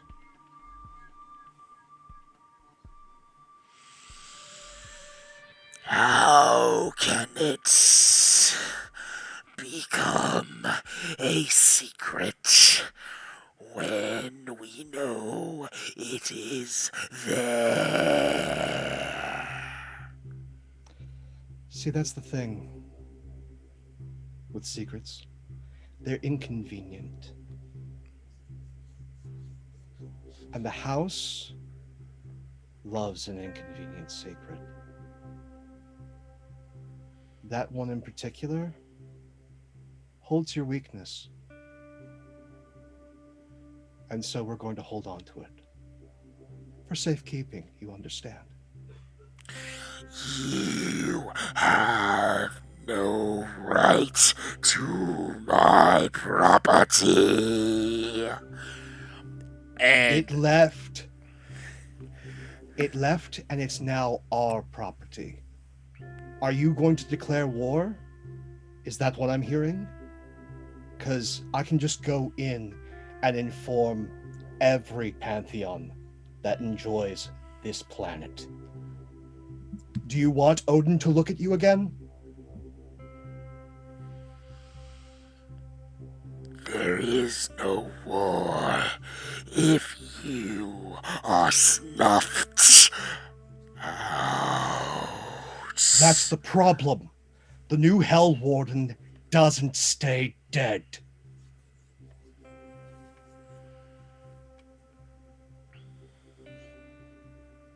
You forced this.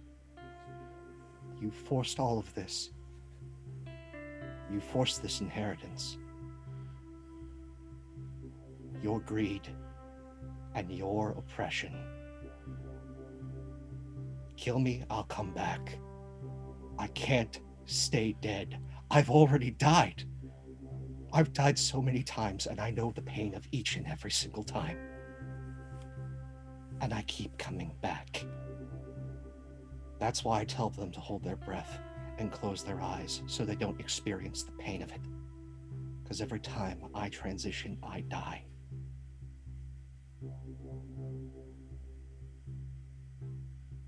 So go ahead. Declare war. You will see me in every shadow. You will feel the cold. And I will tear the scales from your eyes, and you will see the truth of the cosmos. And they'll see you. All of them. Including the 3 that are in your throne room right now.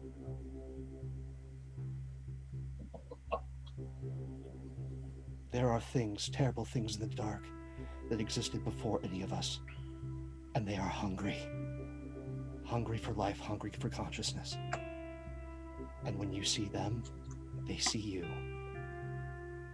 Don't force my hand. Not today. I will kill an entire civilization because I'm in a bad mood. I am all at once infinite in age and 6 freaking teen. The day that I first got this. So go ahead, piss off an angry teenager with the power of a god. See what happens.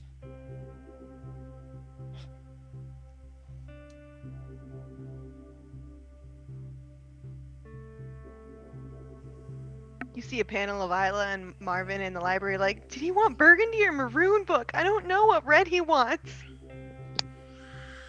They're all red. Just grab all the red books. And he's like holding like a stack of 10 red books as he's Okay. walking out the library. Yeah, I think this is enough.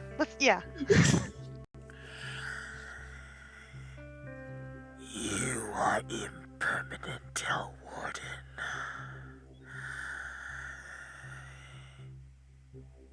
Even that which is dead will die.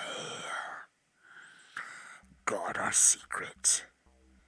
If it is lost, we will come for you.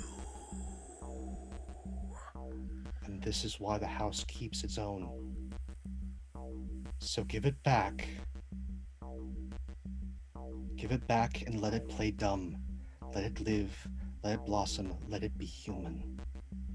So that it dies. So that you can continue with your empire. It was all planned out from the beginning. But you are so foolish and so dead set. You couldn't let a good thing stay good. Get off my planet.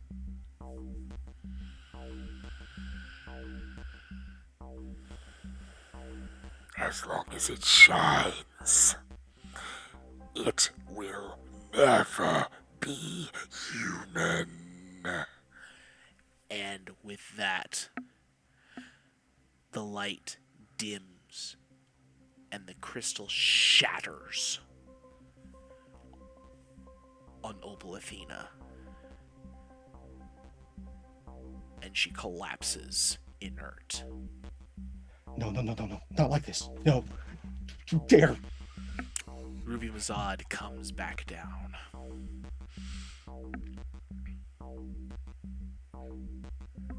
Heal her. Now.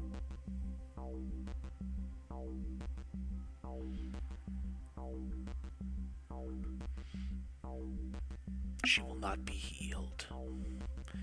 She has done service. She has been granted honor. She channeled the sovereignty.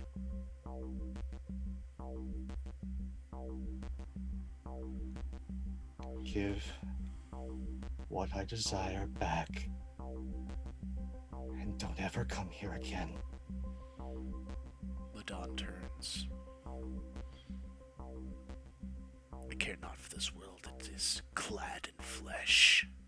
I would not come back here were I not ordered to do so. See that you aren't.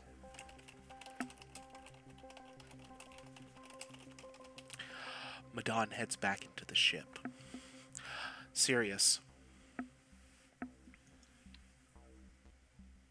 Yep. The ruby approaches. Alright, so when when Sirius hears Ruby Madon showing up, he actually uses the new power that he got, the constructs, the psychic constructs, to create like illusory versions of the chains that he was supposedly bound in. So yeah, that's what he does. He like sort of like just creates like these new light chains and like sort of puts them up to make sure that just to throw him off, to make it so that he doesn't think that he was trying to escape. He's like, what are you here for? The Sovereign has pardoned you. Be thankful. She has? Whoa! Okay, I didn't expect that. Okay, yeah, I told you this was all just a big misunderstanding. Thank you. And thanks. A shot of light jabs out and grabs you as his arm bulges out and spikes. I lost my partner today because you could not keep yourself in check. What? How did you?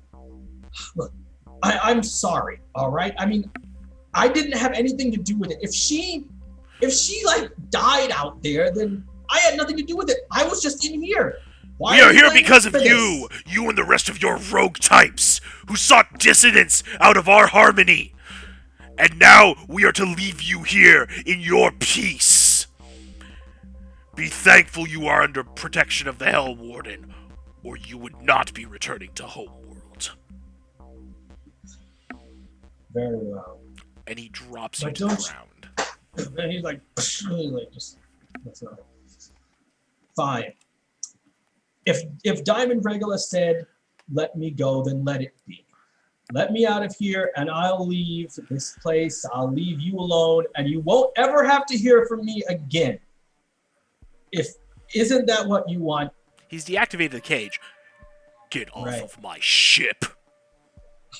Way ahead of you, and he just he gets off that ship as fast as he can. Just sort of as you run past the body of Opal Athena. Like, he sees her like, what happened? And he just sort of like goes down there, just to sort of check on her, like, did you guys do this? And he turns out to the rest of the team. What happened? At that point, we died. We're showing up with our books. All right, we got him. Whoa, what happened here? I don't know. That's what I was asking him. Was there like a fight out here? And Sapphire, shut up. Get over here and let him leave. So he goes over to the rest of the group. Hey, your buddy's back.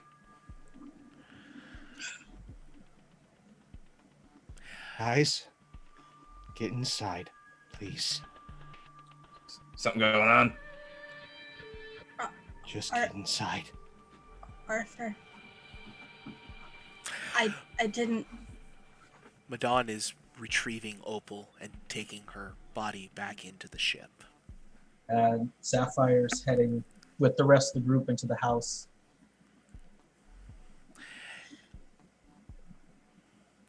Isla hangs back just a little bit. She wants to watch Arthur from a distance. And Tom hangs back by Isla. What are they up to?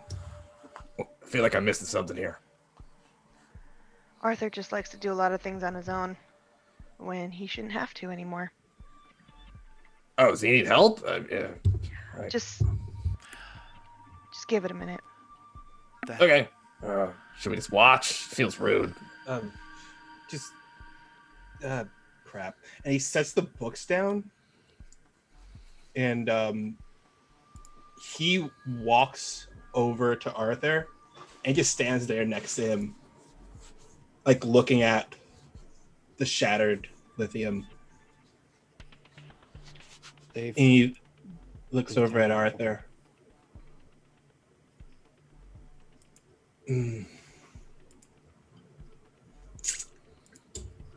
So, the thing is dead, right? Well, yeah. Since I didn't learn, let's just let them leave, and then we can talk about all of this. But I need them gone. Yeah, if her heart crystal exploded, then I'm still coming back from that. All right.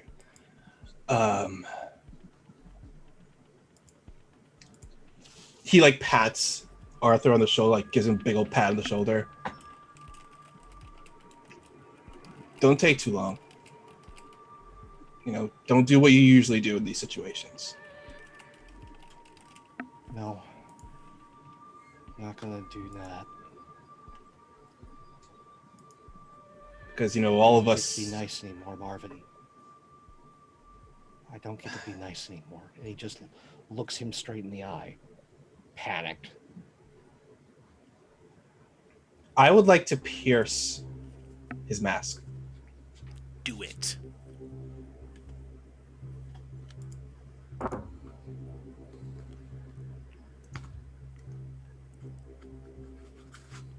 And since I have influence over him, does that mean I add a +1 to it? +1. You Yeah, sure do. Good, because I have a -2 to pierce the mask. No. Oh. Nope. You hate to see it. You hate to see it. Mark your potential. I mark my potential. He like looks at him.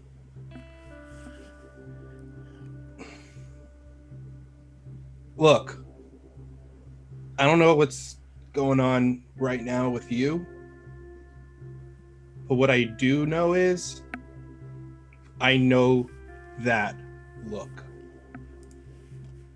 I get it, you know.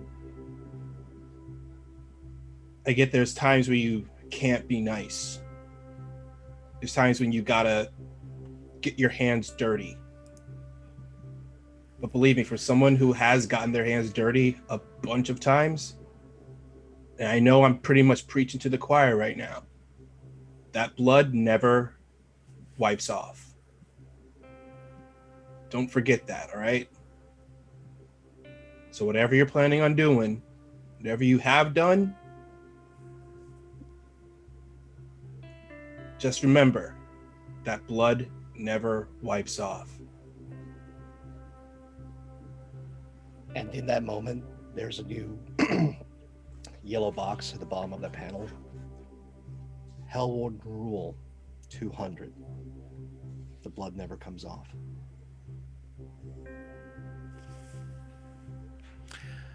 And that red ruby ship lifts off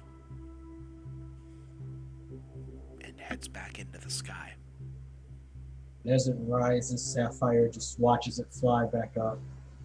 And then he looks down at the whatever was left behind from Opal's remains, and just he gets this probably the most defeated look that you've ever seen on him. It's like, you know what? Coming here was a mistake. He just walks back into the House of Mysteries.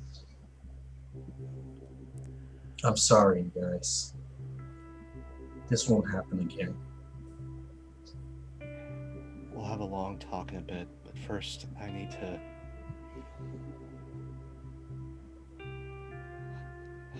So, let's make you a sandwich, Tom.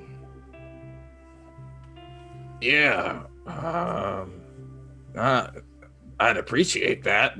I feel like somehow the mood's really gone down, and I'm not quite sure why.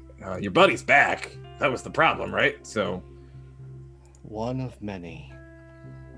Heads back in and heads straight for the kitchen. Violet just puts a hand on the back of Tom, and she kind of gives him like a calming, like burst of energy. Let's go get a sandwich. He He takes himself very seriously, doesn't he? You have no idea. I should have a talk with that kid. All right, yeah. Let's all just... Hey, I seem to remember there being a saying that there's no problem that can't be settled over a sandwich. Is that an Earth thing? Am I remembering that right? You're doing so good, Tom. Yes. All right. I'm going to be back. Before you know it, I'm going to be one of you all over again. Extra pastrami. Let's do it. I think we're back. Marvin to the heads to the kitchen. Yeah, Marvin heads to the kitchen to make everyone sandwiches. Yeah, Sapphire heads to the kitchen too.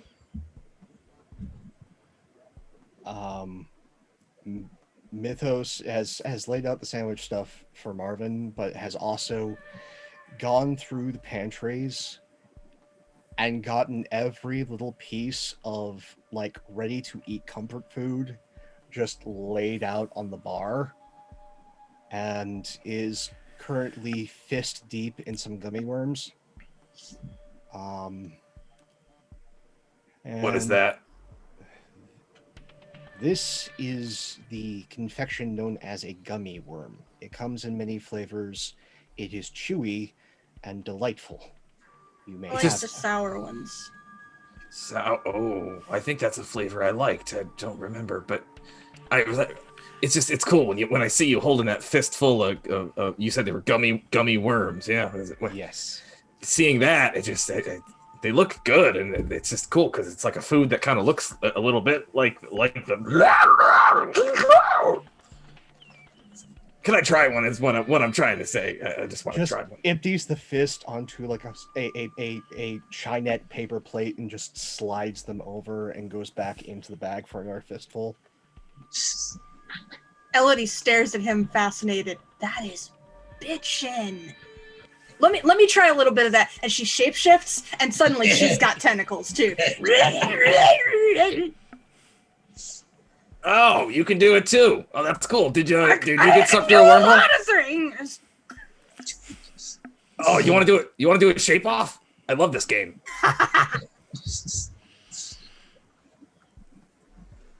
By all means, guys, take turns. Just stuffing face full of confections. Tom transforms into a gummy worm. Because I have adult moves because I'm a grown up, so he's gonna use wield your powers to turn into a gummy worm. Turn into one. Go for it. That's a hit. All right. Choose Because one. I'm an adult. Because I'm an adult, and this is what I do. Yeah, create something useful. The useful thing is that I'm a freaking gummy worm momentarily. But It's entertaining. yeah, everyone gets a laugh out of it. Isla would like to go Does sit he down eat the- next to does- Sapphire, by the way. Does he eat the rest of the gummy worms as a gummy worm? Absolutely. He turns into a gummy worm, turns back into Tom, and then takes a look at the gummy worms left in his hand and is like, oh, now it just feels wrong. I don't think I can. I'm gonna have these back. Excellent. After you've Yes. experienced. You good? Hey, Isla. I empathize too strongly. Am I good? What do you think? I mean, I already You know have- the answer. Do you have any idea how much danger you guys were in? Okay, You let's would not have to- play this game anymore. Nobody's playing a game, Isla. You are. You're acting like we're not gonna throw ourselves into harm's way for you. We've already had this conversation. Well, I mean, You are, dude. You're my big blue brother, basically. As much as thanks. Yadviga hates how much crap you take up from our house and fix into things, I'm not gonna let anything happen to you. And so Sapphire Arthur's like, definitely not gonna let anything happen to you. Sapphire like just sort of takes a hand like, I know you won't, and that's the problem. I mean, I thought that if I just stuck around here and kept a low profile, that they wouldn't find me. But now by staying around here on Earth, I'm just gonna put you guys in so much danger, put this whole planet in so much danger, because I'm honestly shocked that they haven't just strip mined this place yet. It's just, I was just lying to myself. Someone like me coming down here to just live among normal people like I'm not some kind of fugitive. It's not really something I can pull off. I need to be out there with the rest of the stalagmites fighting to keep them from ending up here just like they did now. Because if it wasn't for whatever happened on the outpost, they probably wouldn't have made it. If I had been up there to fight with them, they might have had a chance. I might have been able to send them back, but what good is it? What good has come from any of this? What? Man, it must really suck, being someone that a group of people are hunting you down no matter where you go, and you realize no matter what you do, you're always looking over your shoulder because you're worried that they're going to come after you and snatch you up in the middle of the night. And don't forget, they have some big old lethal enforcer who you cannot beat and could easily rip you into two halves and throw one half across the street and drop the other half of their foot. It must really, really suck.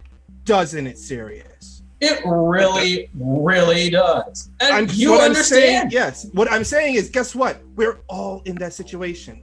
All of us are in that situation. Somehow, we draw all this weird stuff out there to us. But guess what? Hey, we're always going to have each other's backs, man. Now, what do you want on your sandwich? I guess you're right. Well, and being as I'll take a pastrami. Yes, pastrami's good. As being as the spokesperson of knowing what everybody's feeling except for Elodie, I can tell you right now that we're not downplaying how you're feeling right now. We're just letting you know that we are a group for a reason. Multiple. I need to be honest with all of you now. What's up, Arthur? What's up? Considering that Tom found his way here, especially with the current events, I'm guessing the cosmos has chosen you to witness this. Congratulations. Is that a new word? I don't remember that one. Did English change? Much. You should look up flossing sometime on Urban Dictionary, but stay away from Canadian history. Urban Diction. Okay, you're throwing a lot of terms at me here, brother. Let me just. I got a notepad or something? There's an old yellow notepad, and the Condoroga #2 slides over.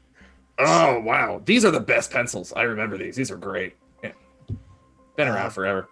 Good old. Some things never change, Love that. Love that. So, team wasn't formed by accident. Team was formed to do a number of things. You each have an incredible, important part. And one of the two houses has laid claim to you. Well, it's got to be the house.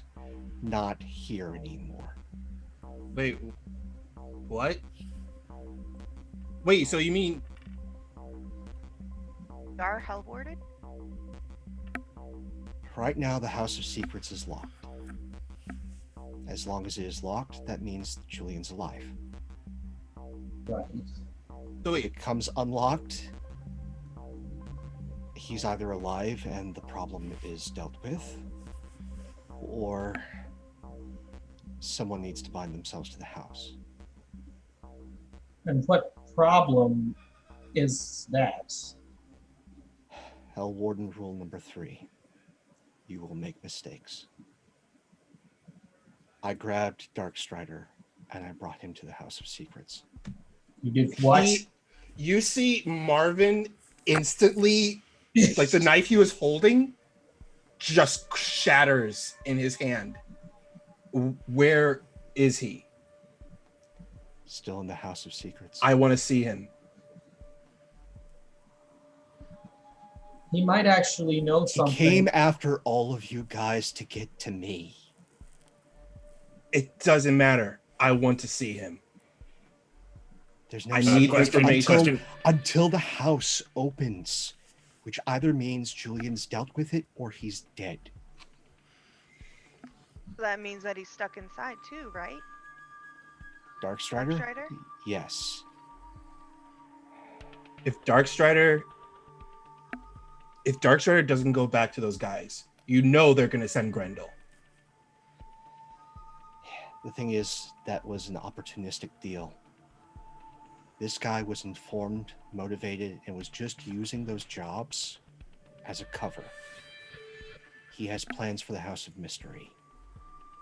That's why the House of Secrets is on lockdown. That's why, for all intents and purposes, until the House of Secrets is unbound, I'm the Hell Warden now.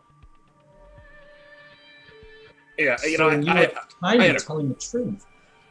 I had a little question on that. I'm just trying to keep up here. I heard rule number 3. I didn't catch numbers 1 and 2. I just want to make just for my completionist self here. You will make Hell mistakes. Warden like rule me. number 1. Rule number 1, yeah. There is always a keeper. Always all right, that's going to require more definitions, but we'll come back to that. Always a keeper. Got it. Always a keeper. Hell Number Warden 2. rule number 2. When there is no keeper, everything ends. I'm not interrupting, I swear. But I kind of am. Arthur, you said we were chosen, all of us. Yeah. Yeah, that was what I wanted to know. Who chose us? The Was that you? houses. No. You played a part in all of us coming together. Was that you? Me is a really strange term. I know, and I'm not going to get convoluted with you because I'm over that crap.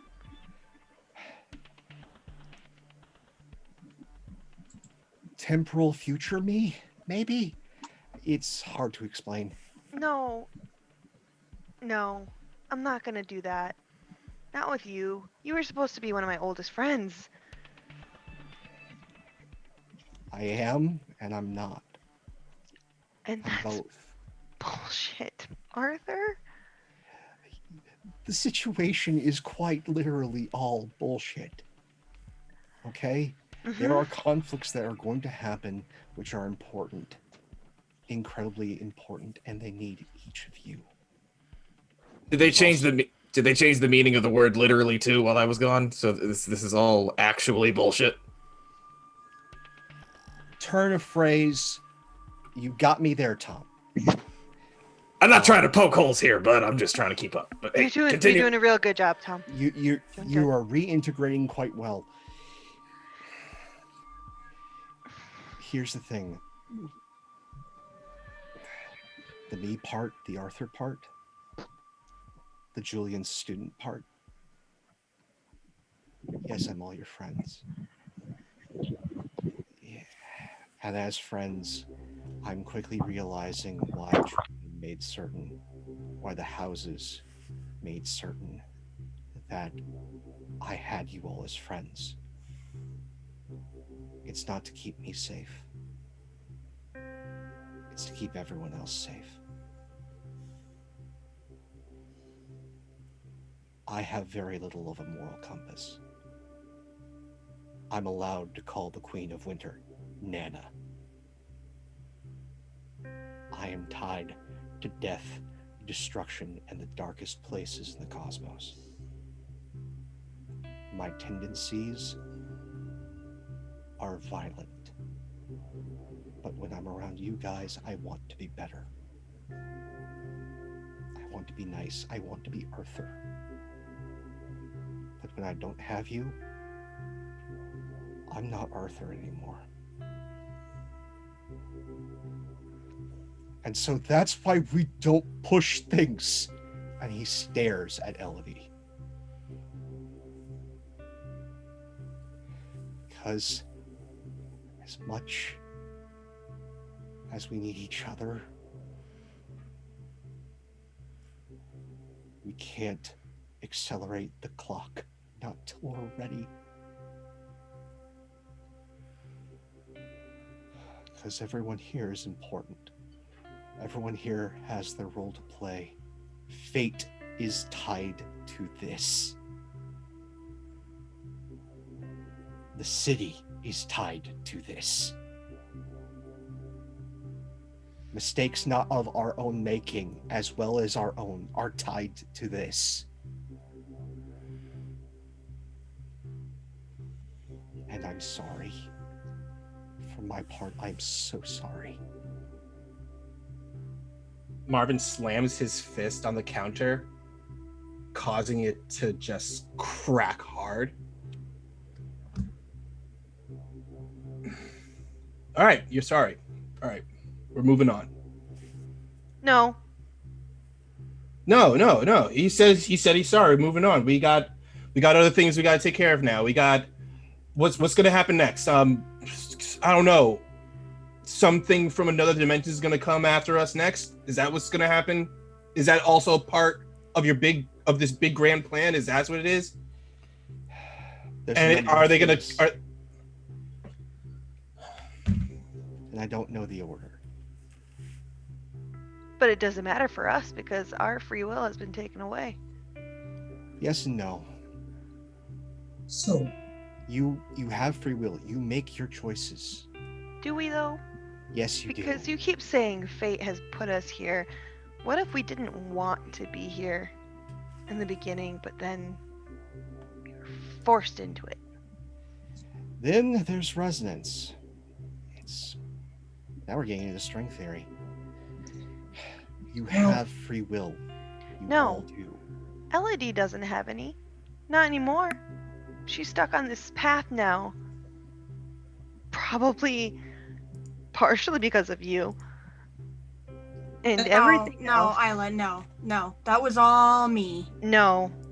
If he's talking the way he's talking about how things are always set in motion to put us together, you might not have had to be in this position.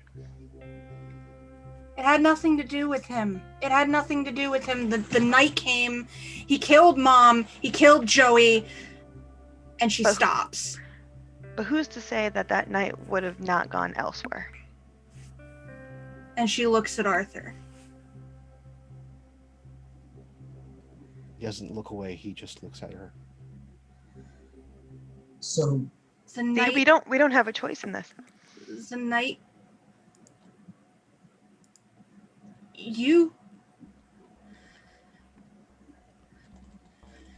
you sent the night after us? Arthur, No. The house. the house, is responsible for the Black Knight. They're dead because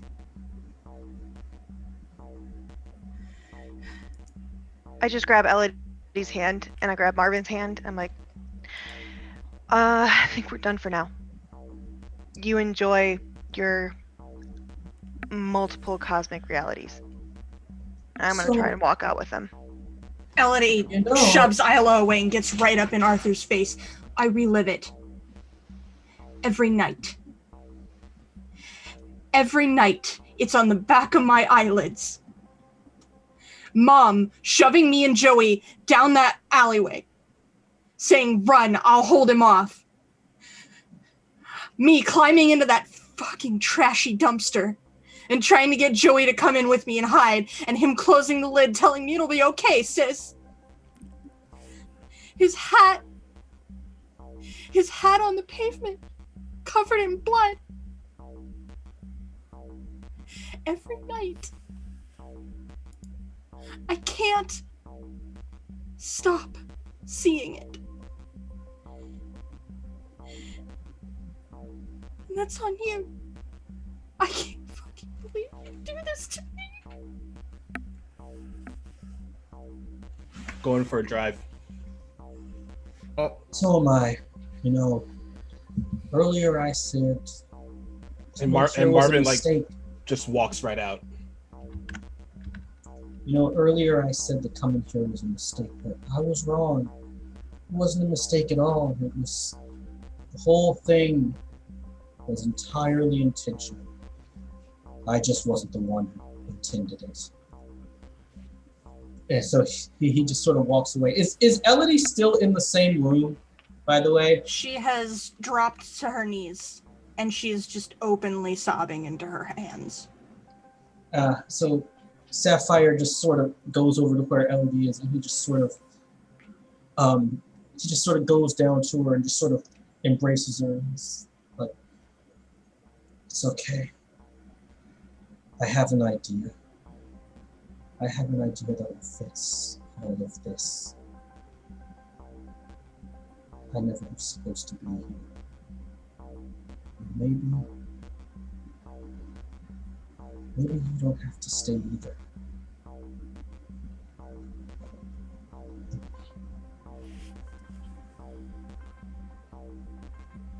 She doesn't say anything. I just grab Elodie and I lift her up and I walk her out. The Empire does own a lot of planets out there, but it doesn't own all of them. I'm sure there are so many other places out in the galaxy, out in the cosmos, so many civilizations, possibly even Sapphire? better than Earth. What do you want? I hate to inform you. You're a prisoner on this planet. Prisoner. Okay. A prisoner. So basically, I'd be a prisoner back on Homeworld. Now I come to Earth for freedom, and as it turns out, I'm a prisoner here too. And who is keeping me prisoner? Is it you? Once again, is it the house? Is it fate? You leave, they get you. They get you, it all ends. You have got to be kidding me. And he takes an energy ball and he just throws it at the wall and it just explodes. At that, Tom sits up. Tom sits up, pastrami sandwich still in hand, kind of like stuffing it under his mask. All right. I was getting ready to just show myself out here because I don't know how many damn temper tantrums I'm gonna have to sit through in the time I sit here. But if we could all just take a moment to stop acting like children and really think about what's happening here. Well, come to think of it, we kind of all are, and we're all too young to be dealing with this level of shit. You, of course, have probably seen a lot of this already, which was probably why it doesn't seem like that big of a deal to you, but come to think of it, who knows? Maybe you might have been roped in by some grand plan as well. Maybe that's why you're here. Maybe that's why you got, what did you say, spaghetti-fied? Maybe that's what happened to you. How do you know? And Tom takes off his mask to reveal that underneath his skin is just a pulsating, undulating mass that's constantly changing and shifting color. How do you think I felt when this happened to me? It didn't seem particularly fair.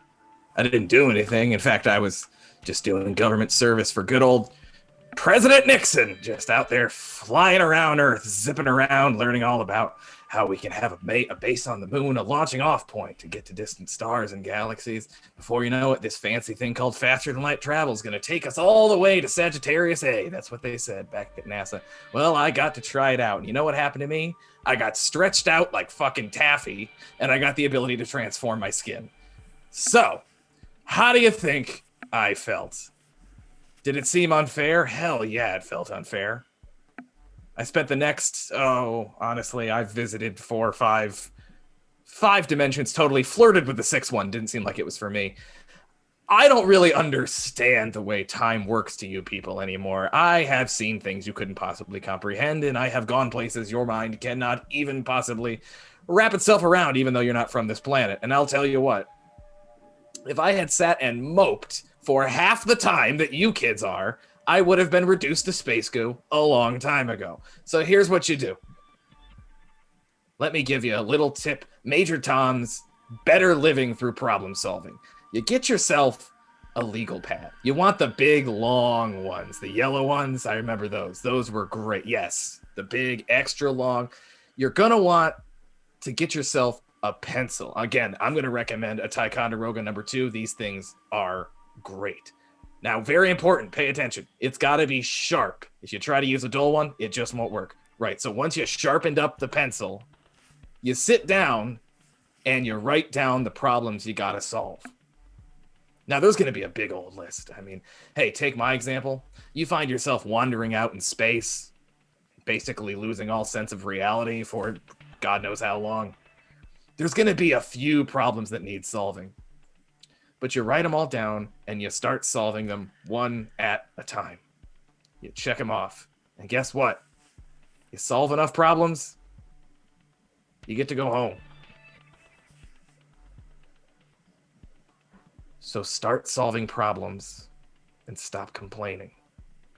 Whatever any of you are dealing with, I promise you, you can get through it. Even if you have to be stretched for 3 dimensions and back to make it happen, you can all get through it if you work together. And for the love of God, shut up with the whining already. Anyway, I want to roll empathize. Yeah. Yeah. Get after it. Funny thing, I'm actually quite bad at this. I'm an adult. Do I have influence over you? Yes, as an adult, Yeah. you automatically have influence Yeah, over you have them. influence over everybody. So +1, that is just this. Yes, correct. Yeah.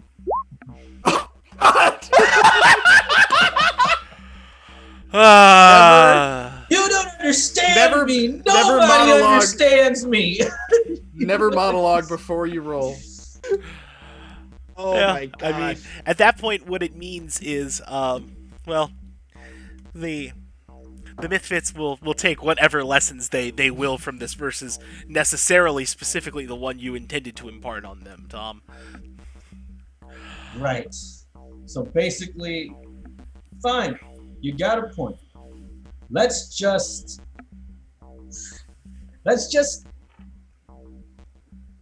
Okay, fine. Just like Arthur said, this was all part of some plan. Somebody did somehow, something or someone intended for all this to happen, and they did. They set out to do whatever it was they did whatever it was that they set out to do. We can't change the past, but I guess like with the point that Major Tom is trying to make here, we can sort of affect the future. I hope. So let's just get it over with. Let's get rid of let's take care of this Black Knight problem. Let's take care of this whole whatever Fae problem that Arthur's dealing with. On the right side, Darkstryder's locked up in a place where he can't get out. If Grindel shows up, well, I mean, how hard could one guy be with all of us just ganging up on him? I know we fought him before, but to be brutally honest, our attention was split up. There was the giant with the laser cannon last time. In fact, now that I think of it, usually Grindel comes after us. What if we went after him?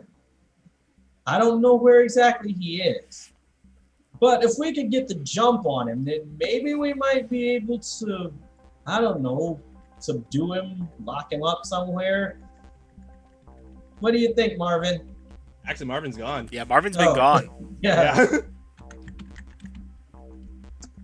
Right. I don't know. All I know is we need to get all this fate stuff out of the way so that we can start living our lives. Because that's all I wanted to do. That's the only reason I came here.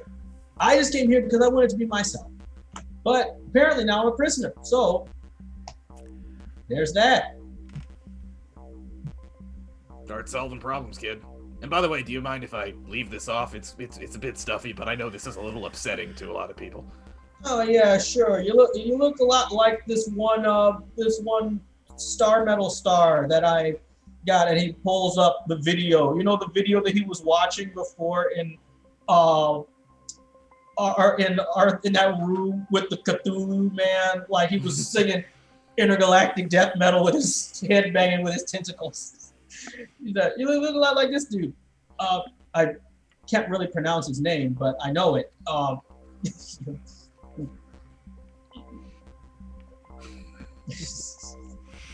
Perfect.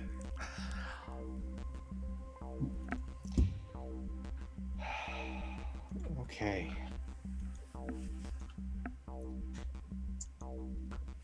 So, You get my meaning, Mythos? yeah. Part of me knows the threats. I don't know the order. I just know that there's something still tied to that hot rod demon that I can't put two and two together on. Oh yeah, whatever happened to that guy? We just sort of abandoned him. He was dismissed technically, but I know that if anything comes up from downstairs, the really only person that can send them away is Isla. And that's tied to something older than me. And who is this Abba?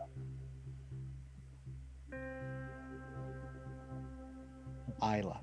Oh, right. And still have to get to Avalon, talk to Morgan, possibly find Excalibur. As the clock is ticking faster than I anticipated. And I'm fairly certain that the Bureau also now knows certain things are in motion. Oh, right. Speaking of the Bureau, I have been trying to hack into their systems for a while, and they actually did. There were some.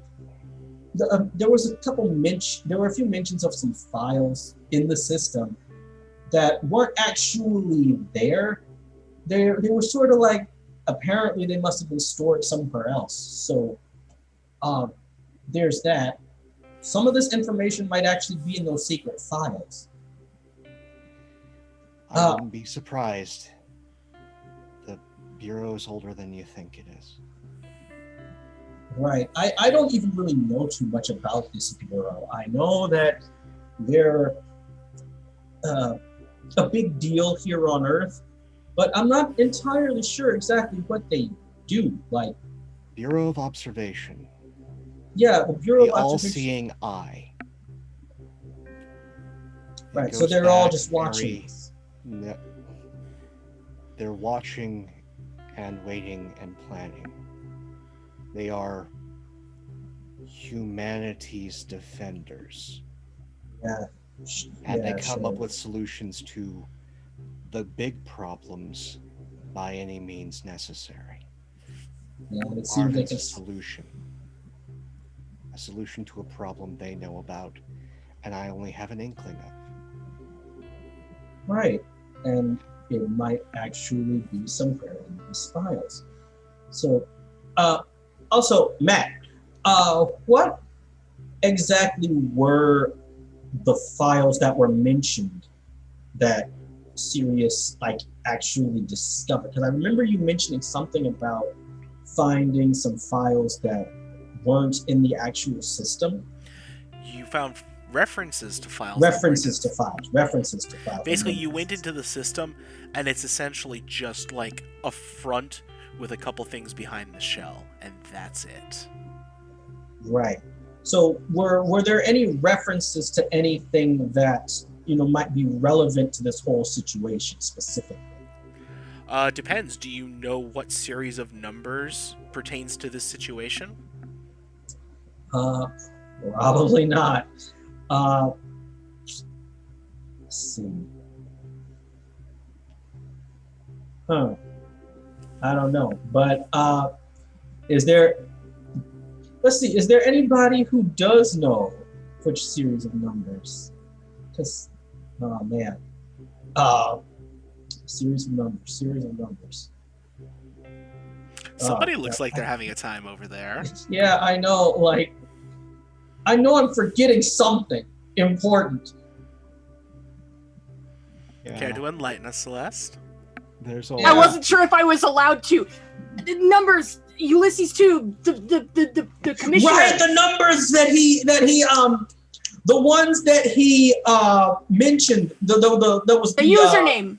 The username for the guy that sent him the thing.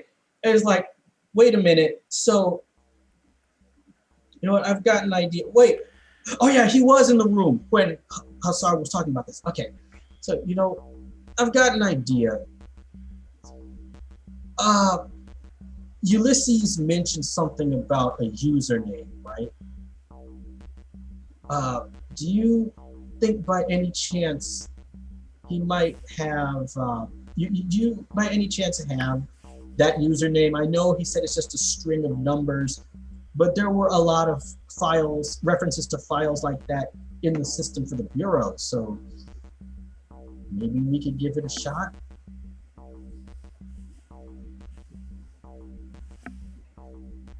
That means getting the team back together and getting Isla to remember. Yeah. I should probably go talk to her. You should.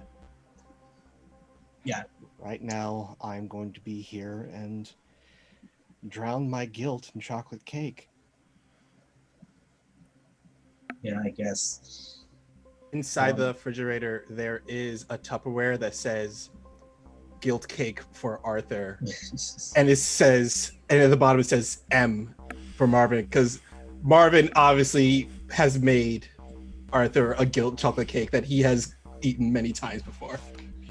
It is a flourless chocolate cake.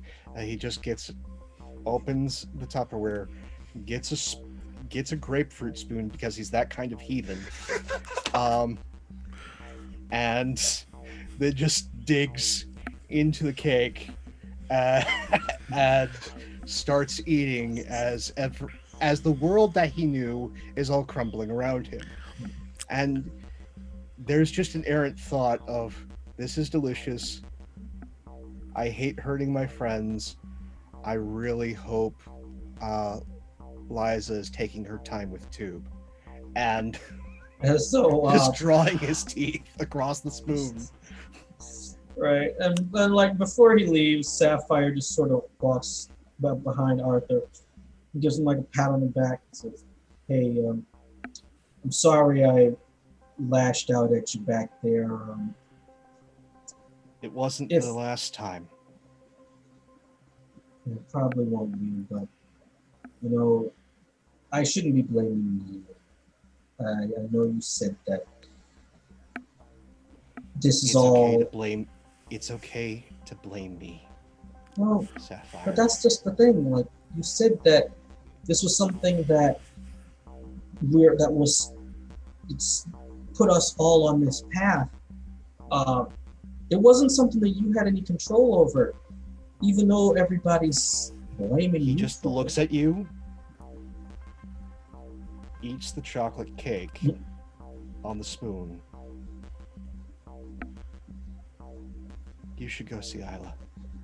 And then turns back to the cake. Saying, "Fine, I'll leave you to it. Take care, buddy." And he goes And as we and leave, flies out the window. as we leave Arthur to his cake, ate in silence with Major Tom. We have one last scene with Marvin. So, you see Marvin, he's sitting at a diner that's like near the edge of Sunset City. And sitting in front of him is a cup of coffee. And a waitress sets down another cup of coffee across from his. And the panel is just like this. It's the panel just sitting, like, just you see his face, and he looks up, and he goes, "All right, honestly, I didn't expect you to show up, but someone hit me with a big old truth bomb and revelations. I need to know this right now. Why was I made?" And the panel cuts across, and you see Grendel on the other side of the booth. Well, that's simple, kid. We needed you. And that is where we are going to end tonight's issue of Sunset City. Well, it is one of those things. It's always... I have some idea where this thing is going to go, but I never know where it's going to end up, especially with this crew of people. Wow, wow, wow. Let's go back around. We've put everybody through the ringer tonight. The least we can do is take a bow with some of these setups. As I'm going to him, he's throwing the balaclava back on. Oh, bless you. Colin coming in as Major Tom. Oh my gosh. How are you feeling, friend? I mean, I really just... pretty good, thank you. I mean, I really just... this was supposed to be my big reveal. I didn't want the people at home to know that it was me the whole time, you see. Hey, it was Colin the whole time? It was Colin! It was just a guy in a mask. Shock. What? It was Colin? And, you know, I had totally planned on saving that to the end, but it's hot. You are a hero for wearing that as long as you yeah, were able to. I know. Man. Oh, If it's it's not anywhere as bad near as it hot over looks. there, But still. if it's anywhere near as hot over there as it is over here, that was quite a feat. So, Colin, how'd you find tonight? How'd you find the Mythfits? Where can we find you, and what do you do? Yeah, wow. Thank you for letting me be the adult man-child in the room. That was very sweet. You know, this is the way these things always go. Matt said it so beautifully. You never know what's going to happen, and that's the whole point. You know, this is PBTA, so play to find out what happens. And I'm sure when we all at the start of this, you know, session said play to find out what happens in the back of our minds as good little PBTA players, we didn't say play to find out what variety of sandwich Colin's character likes best and how many of them will be devoured in the course of just a short episode, and the noises that will accompany all of those sandwich eatings. This character was just David Bowie meets Zoidberg, basically. And I loved every second Yes, of that's him. the best description. That's of him. exactly. Yeah. So I loved hanging with the Mythfits. This was great.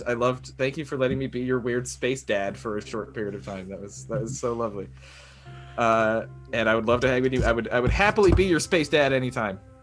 That was great. As far as finding me goes, you can find me. Oh God, what's today? Today's Sunday the 23rd. Sunday the 23rd.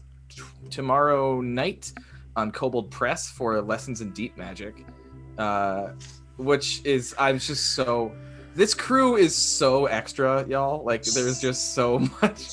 If you haven't, get on Twitter and just like follow some of the crap we've been coming up with. Draku's doing fan art already, and I made a band poster for my fake band Bastion and the Weird Kids.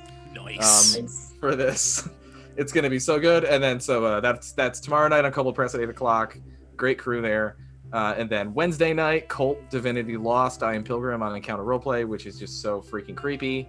Last time, any of you who have seen Midsummer, I basically got almost blood eagled last session. So Oh, content warning, content warning, content warning. By the way, for this one, holy crap! Definitely read the content Oh, warning. we're a no dark show, strangers but- to a bit of the old darkness here. Yeah, it's brutal, but it's a wonder. Mitch is just such a wonderful GM, and like I say, I check under my bed for Mitch every night, and he tells me that I'm rude because I never wave back. And then Friday night is Wild and Chaotic on Encounter Roleplay, where I get to be Captain Kitty. Oh, I can't show you. I finally have the hat for when Kit's ready to actually wear it. It's right off screen right now. I have the hat, and I was moments away from showing it to you, but that would be a Some spoiler. surprises need to be preserved. Spoilers. No hat spoilers. And as a final word, take your protein pills and put your helmet on. It's been wonderful being with all of you tonight. Fantastic. And Colin, actually, one more thing from you, as is tradition here, if you're familiar with Sunset City, we like to give previews for our next issue. So from you, I would love to hear what the cover is for the next issue for Major Tom's comic, which I have dubbed as Space Cases. Unless you have something better for us on that. Okay. So it's for the next episode though, Matt. That's the question. For the next issue, yes. It's coming on stands in a week or so, and we gotta throw something together to really bring them in.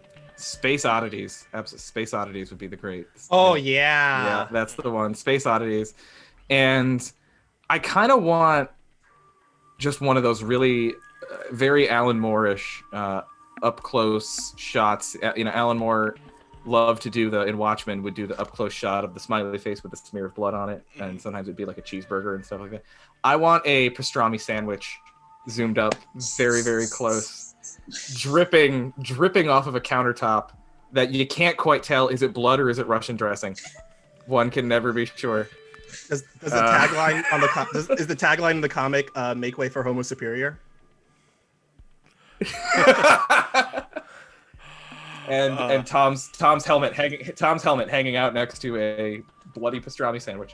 Perfect. I love it. And I feel like this is us There's an image. relaunching an old pulp comic series from the 70s we got a hold of for the line. And so that's why we're bringing Major Tom in to reintroduce him back to the space-time continuum. Yep, the canon is now reestablished.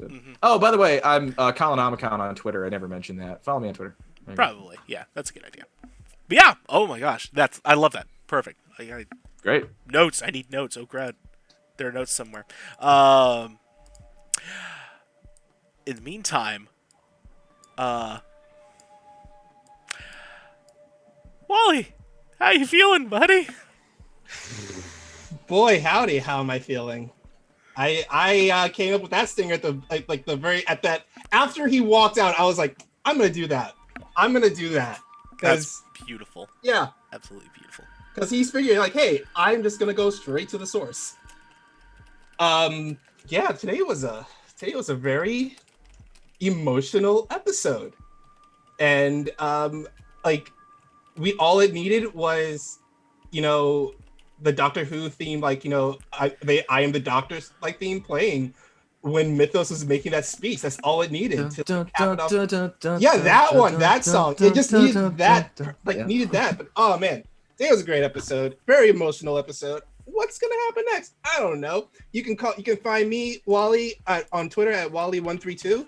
I'm always just talking about what's on my brain and everything else in between. Yeah, that's pretty much all I have going for me right now. And the next issue of Turbine. Oh boy. The next issue of Turbine. It's the cover is an all red cover, and you see a much younger Marvin, and he's wearing one of those suits that you would see in Ender's Game, and it's just him amongst this wave of other kids that are all the same age as him, and his head is shaven, and it says at the bottom, above it, you kind of and the way it's drawn is he stands out amongst all of these children, and under it says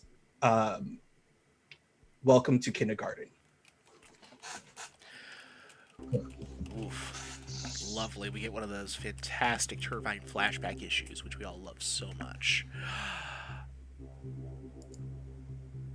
Speaking of somebody who had a bit of a flashback here, Celeste, how you feeling? Oh, that was that hit a lot harder than I thought it would. I really didn't think I was gonna be so prominent this episode, but hey, just how it goes sometimes. Hi, I am Celeste PLS with way too many underscores on Twitter. I'm Celeste Shepherd here on Twitch. You can find me every other Sunday here for Masked Sunset City. You can find me this coming Wednesday for the finale of our Dark Matter series over on Encounter Roleplay. We're gonna probably grab a ship, we'll see, and maybe go out into space. Cannot wait for that. Space. Perfect. Cannot wait for that. I do want to say, Colin, it's been a joy playing with you. I was telling everybody before you came into the call that I've been dying to be at a table with you, and then suddenly my dreams came true. You. So yeah, it's been an it. absolute joy to be at a table with you. Would love to do it again sometime. Yeah, Cool. the next issue of I'll keep the Party balaclava Crasher. near the desk then. Excellent. The next issue of Party Crasher. I'm feeling like we're diving into everybody's pasts right now with Marvin's issue, so I think we're diving into Party Crasher's past as well, and before the myth fits, right after she became Party Crasher. So probably her first little job for Periwinkle, probably. I'm not really, a vision isn't coming to me, but her first little job for Periwinkle, probably. I like the idea of her, like, bearing a bouquet of flowers to, like, some, like, other fae type person, and the caption for it is called Odd Jobs. Yeah, that sounds about right for her. Mm-hmm. Oh boy. Excellent, excellent. Christy, how you feeling? Hi. I'm Polish Christy. You can follow me on Twitch, Twitter, and Instagram. And oh my goodness, Isla is not happy at the moment. Expect her to be Criminy. Well, it was one of those things where it hit me, and I was just like, no, that's not gonna fly with her. It's done. So we'll have to see how that goes. I do want to say, Colin, it was great. I think we played together on one of the Encounter Roleplay meat grinders, only for a little bit though. Yeah, I've only been in one, and I died instantly. So you were, yeah, you we were played on there, together. like, It'd be short. really short. But it was fun. Oh yeah. I will say that I think the next issue for Hussar, the cover is just gonna be her and her wings like all in flame, and she's just like wreathed in fire. But then the only title is gonna just be like Born This Way. Nice. So Dig it hard. love you guys. Oh boy, and somebody who's definitely needing some love at this point, because it's been a hard night. Pope, friend. Hey everybody, Pope here. Pope World Beloved's where Pope World Below on Twitch. I lurk at all your streams. We'll put a pin in good old Arthur here for a second, as I have to sing the praises of my wonderful castmates and the human GIF machine that is Colonomicon.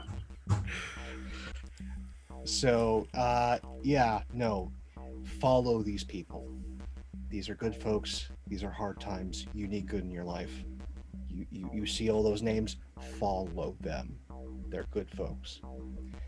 And if you want to see more of this ridiculous face, don't get that off in the side from every other Sunday, but you get to hear my voice probably on YouTube up this Monday for another one of Maester Barnaby's recaps of the Crownlands. Just in time for the next episode, as I hear it's Aster's name day.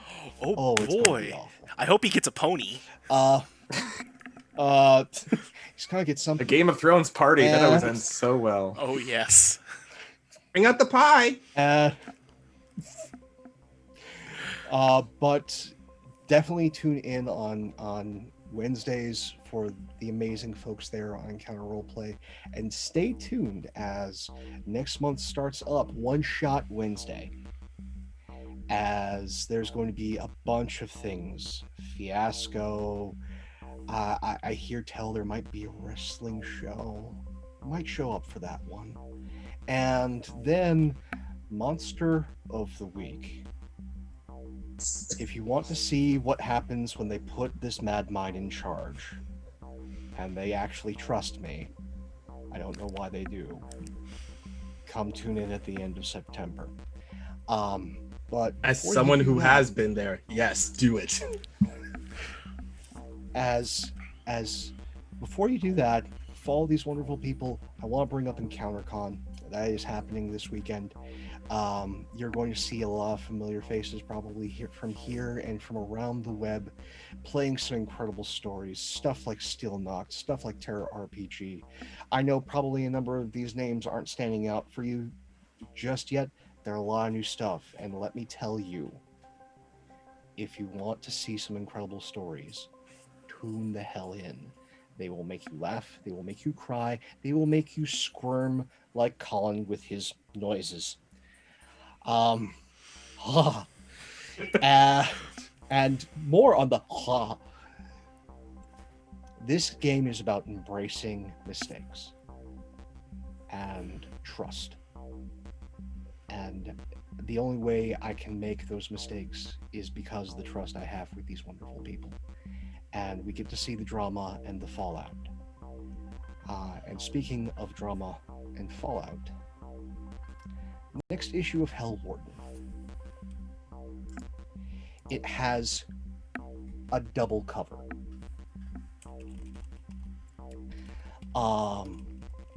The primary cover that you'll see on newsstands is we get to see a vivacious looking woman with raven hair holding a black stiletto in one finger with Ulysses Tube strapped to a chair and her smiling. And it says, "The Duchess seeks her Duke. Liza's back." And so I have no idea what that means, and it was still sexy as hell. Julian's old flame, who he should have never gotten involved with, Queen of the 69th Lair of the Abyss, is there Nice. with Ulysses Tube, informed by Julian's student that this guy knows something. You know, the one person on Earth that Julian told Mythos, never seek them out for anything, please. So there's that, and then the alt cover is right inside. You'll see it's Darkstryder's helmet and Julian's ring set on the bar in the House of Secrets. The bar is busted up.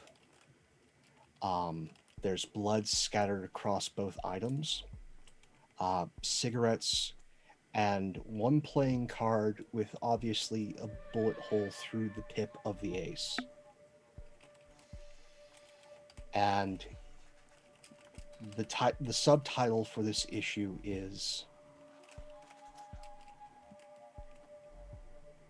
Secrets, Inconvenient and Deadly. Some of that sinister Al Gore energy. So yeah, no.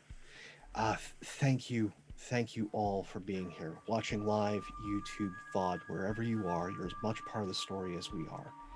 And take care of yourselves. Love you all. See you soon. And last but never the least of our cast, Corey, how you doing? Hey, I'm doing great. As always, this game is so much fun to play. And once again, I gotta give props to Colin over there. Of course, I'm kind of new to this group, so this is my first time encountering you, but apparently you're sort of a celebrity around here, so to speak. And I can see why. You did great. Major Tom is probably like one of my favorite new characters that have come on this series so far. I hope I can see more of him. But yeah, I'm Corey Sparks, also known as Hyperlight Sparks. You can find me on Twitter at Hyperlight Sparks with an X. I do most of the graphic design work for the stuff that you're seeing on here, like the title screen and the overlay for the group. Oh yeah, and the character logos.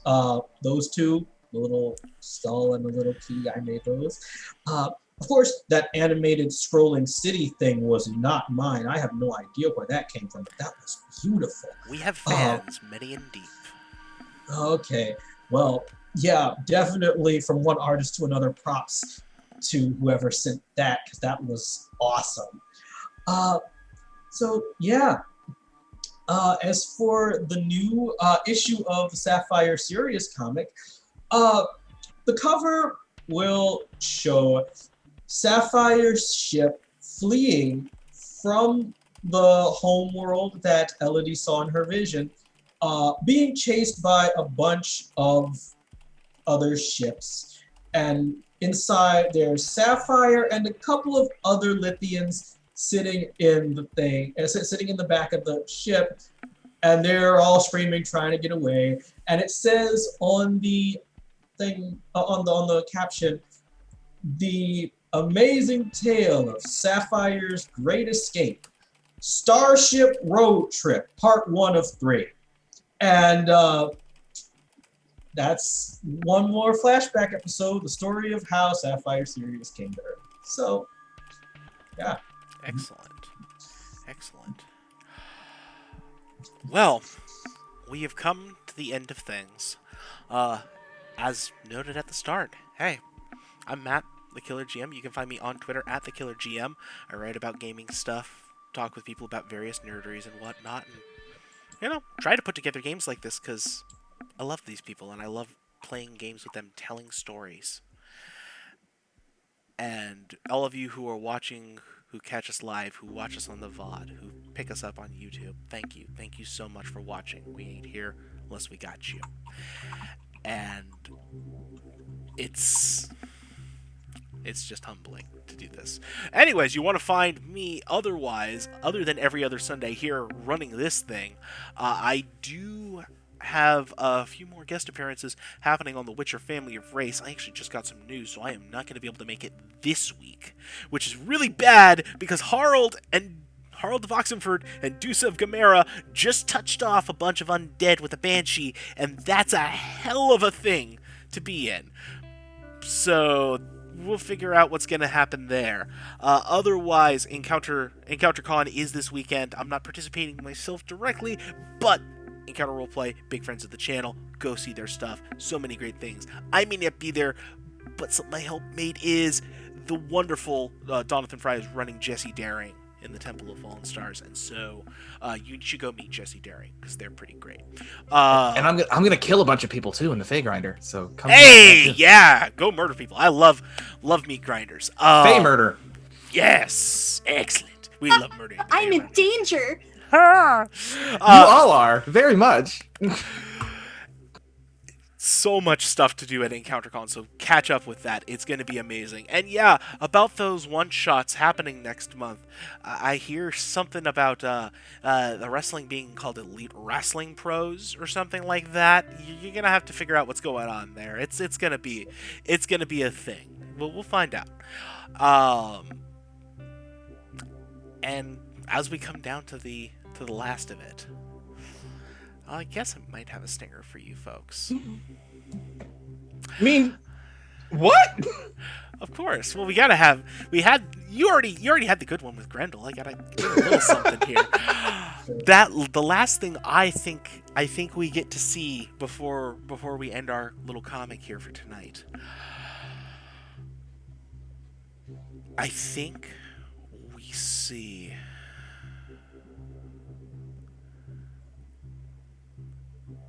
several robed figures gathering in a church. They have laid out a map.